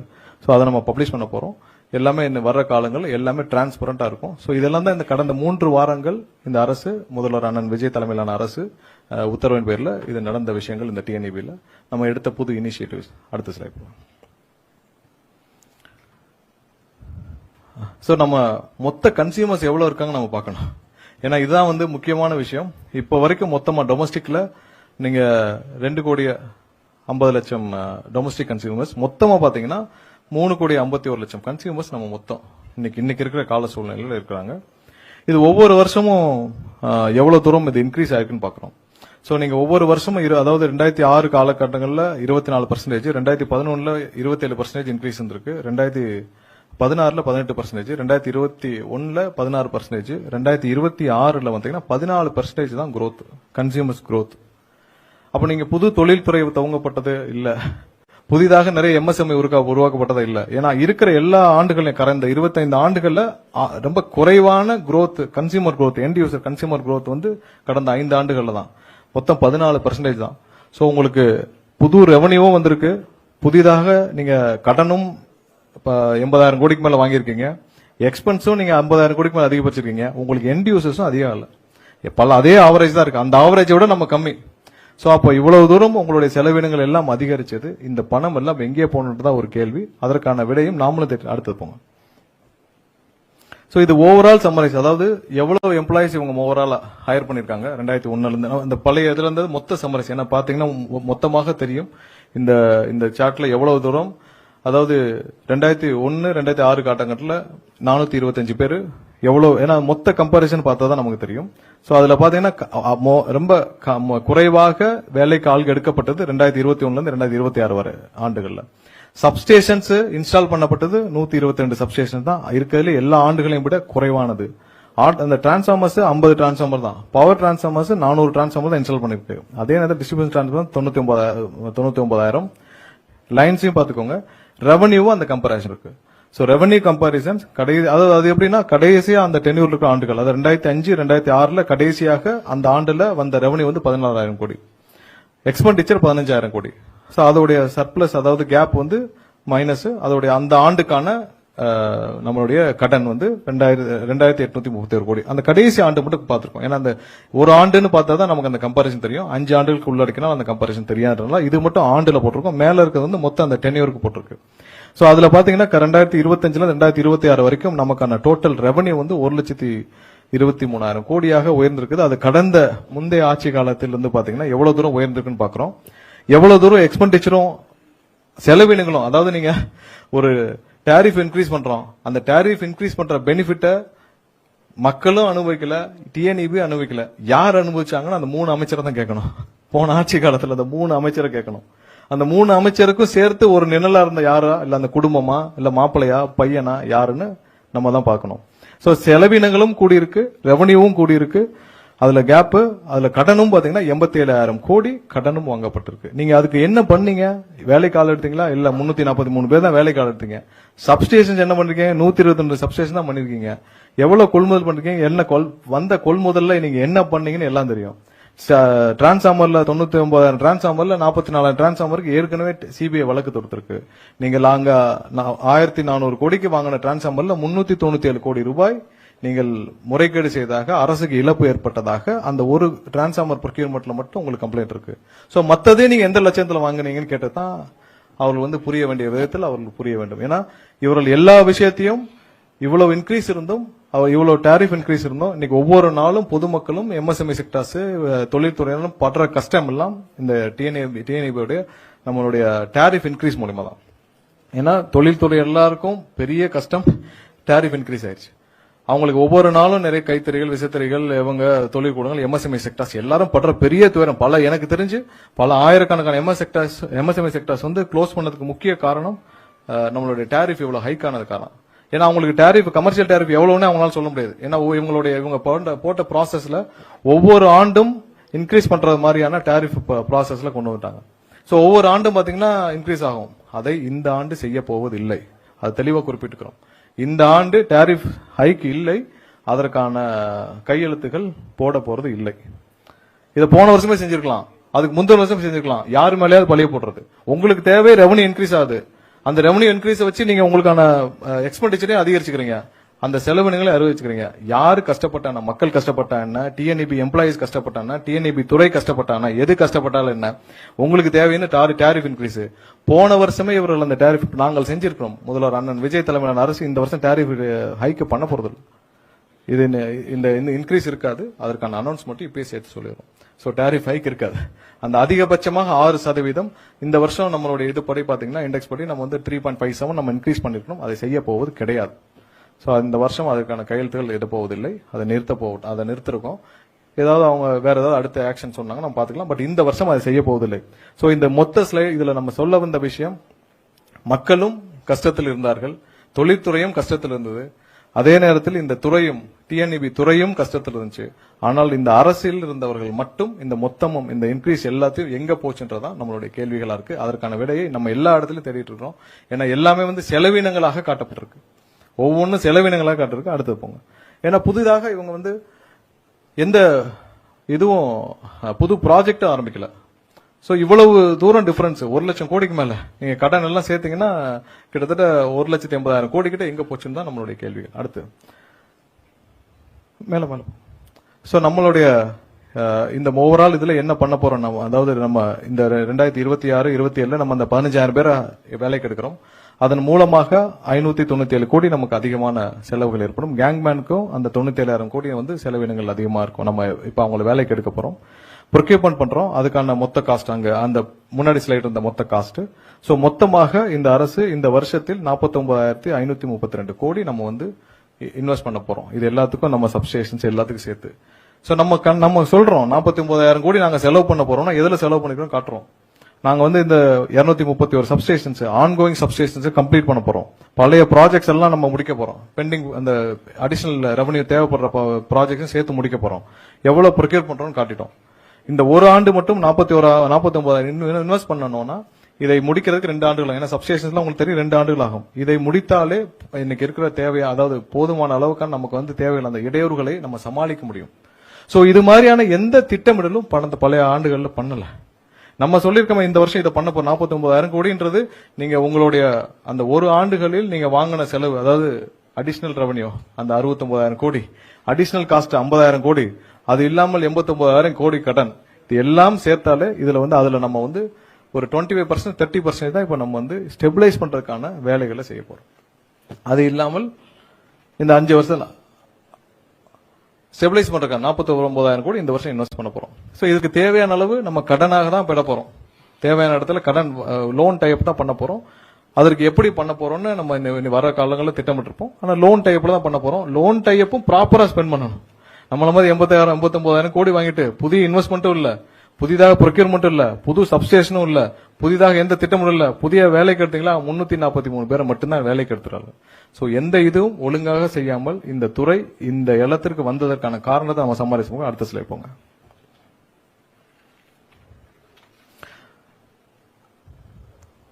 சோ நம்ம அடுத்து என்னென்ன செய்ய போறோம், நம்ம புதிதாக என்ன செய்ய போறோம் பாக்குறோம். நம்ம அடிஷனல் ரெவன்யூக்காக, ஏன்னா இந்த டிஎன்இபில அடிஷனல் ரெவன்யூக்காக நம்ம இப்ப இருக்கிற எண்ட் யூசர்ஸ் வச்சு நம்ம எப்படி எவ்வளவு தூரம் 3,51,00,000 எண்ட் யூசர்ஸ் இருக்காங்க. அது இல்லாமல் அடிஷனல் ரெவன்யூ, அதாவது அடிஷனலாக இவி சார்ஜிங் ஸ்டேஷன்ஸ் இல்ல அடிஷனல் தொழில்களை இந்த டிஎன்இபி துவங்கறதுக்கான பணிகளை நம்ம துவக்கி இருக்கிறோம். இன்னும் திட்டமிடும் வேலைகள் நிறைய இருக்கு. பட் இன்னும் ஒரு சில மாதங்களில் அதுக்கான தெளிவுகள் வந்த பிறகு அதற்கான அனௌன்ஸ்மெண்ட்ஸ் இருக்கும்.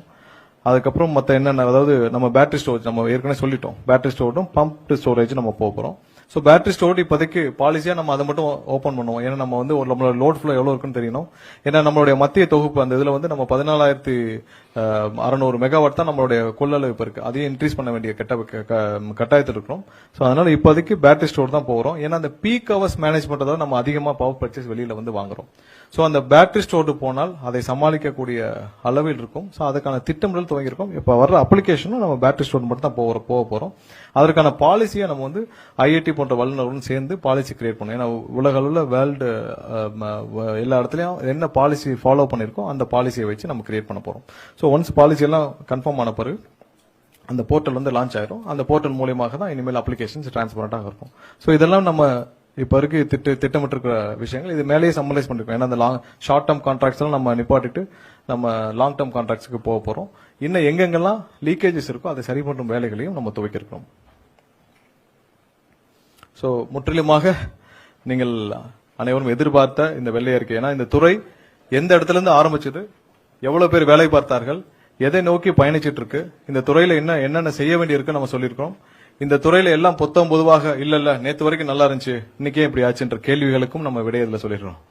கடந்த 25 ஆண்டுகளாக எவ்வளவு பேர் பணியாற்றினார்கள், எவ்வளவு தூரம் இந்த துறை ஒவ்வொரு இடத்துலயும் வளர்ந்திருக்கு, எவ்வளவு செய்ய வேண்டிய விஷயங்கள் நம்ம மிஸ் பண்ணிருக்கோம், ஏன் இவ்வளவு கடன் சுமை இந்த இடத்துக்கு போயிருக்கு, அதை ப்ராப்பரா இன்வெஸ்ட்மெண்ட் ஆயிருக்கா இல்ல, தேவையான ஆட்கள் எடுக்கப்பட்டாங்களா இல்ல, தேவையான அளவு இன்ஃப்ராஸ்ட்ரக்சர் இன்வெஸ்ட்மெண்ட்ஸ் நடந்திருக்கா இல்ல, தேவையான அளவு வந்து இங்க இருக்கிற பயனாளர்களுக்கு எண்ட் யூசர்ஸ்க்கு அவங்களுக்கு தேவையான பணிகளை செய்யப்பட்டதா இல்ல, எல்லாம் அதிகப்படியான செலவினங்கள் மட்டுமே செய்யப்பட்டு டோட்டலா மிஸ்மேனேஜ் பண்ணப்பட்டதோட விளைவாக இன்னைக்கு இவ்வளவு பெரிய கடன் சுமையோடு 2,50,000 கோடி அளவு கடன் சுமையோடு பணியாளர்களும் ஒவ்வொருத்தரும் 4 பேர், ஒருத்தர் வந்து 4 பேர் செய்யக்கூடிய வேலையிலும் செஞ்சு ஒட்டுமொத்த தமிழக மக்களும் கஷ்டப்படுற அளவுக்கு கொண்டு வந்து விட்டதற்கான விடையை நம்ம இப்ப சொல்லியிருக்கோம்.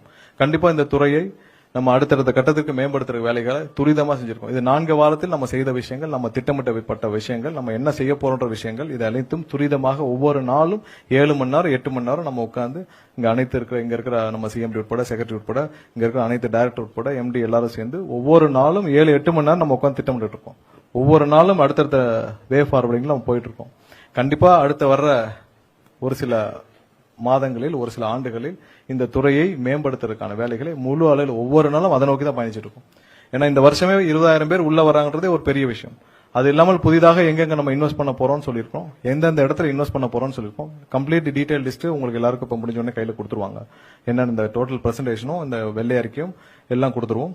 கண்டிப்பா இதை மேம்படுத்துறதுக்கான வேலைகள் இன்னும் ஒரு சில ஆண்டுகள், ஏன்னா இவ்வளவு தூரம் பொறையோடு இருக்கிற இடத்துல நம்ம இன்னும் ஒரு சில ஆண்டுகள் பிடிக்கும். ஆனால் அதற்கான வேலையை நாங்கள் வந்தவுடன் துவக்கி விட்டோம் சொல்றது தான் இந்த மீட்டிங். இந்த வெள்ளை அறிக்கை மூலமாக தமிழக மக்கள் அனைவரும் தெரிந்து கொள்ளிருப்பார்கள் இது இந்த துறை எந்த இடத்துல இருக்கு, எதை நோக்கி பயணிச்சிட்டு இருக்கு. இப்போ இந்த துறையை நம்மளுடைய தமிழக அரசு அண்ணன் விஜய் தலைமையிலான அரசு மட்டும் எடுக்கவில்லை என்றால் இந்த துறை இன்னும் ஒரு சில மாதங்களில் ஒரு சில வருடங்களில் முற்றிலுமாக தனியாருக்கு தாரை வார்க்கப்பட்டிருக்கும். அதை தவிர வேற வழி இல்லை. ஏன்னா இதே நிலைமையில போச்சுன்னா வேற மற்ற ஸ்டேட்டுகள் மாதிரி ஒரு 59% இல்ல 51% நம்ம யாராவது ஒரு பிரைவேட்டுக்கு கொடுத்துட்டு வேற யாராவது அம்பானி அதானி கையில கொடுத்துட்டு நம்ம வந்து தள்ளி நின்று வேடிக்கை பார்க்கக்கூடிய சூழ்நிலை உருவாகி இருக்கும். அதை கண்டிப்பாக தடுப்போம். கண்டிப்பா என்னைக்கும் வந்து உள்ள வந்து தனியார் பார்ட்டிசிபேஷன் நம்ம அலோவ் பண்ண போறதில்ல. ஜெனரேஷன் மட்டும் தான், பவர் ஜெனரேஷன் மட்டும் தான் தனியார் இருப்பாங்க. டிஸ்ட்ரிபியூஷன்ஸ்லயும் மற்றதுலயும் இன்ஃப்ராஸ்ட்ரக்சர் நம்ம தனியார் பார்ட்டிசிபேஷன் அலோவ் பண்ண போறது கிடையாது. இந்த துறையை மேம்படுத்தும் நம்பிக்கை எங்களுக்கு இருக்கு, நம்ம இந்த அரசுக்கு இருக்கு. கண்டிப்பா மேம்படுத்துறதை நோக்கி நம்ம போயிட்டு இருக்கோம். இன்னும் ஒரு சில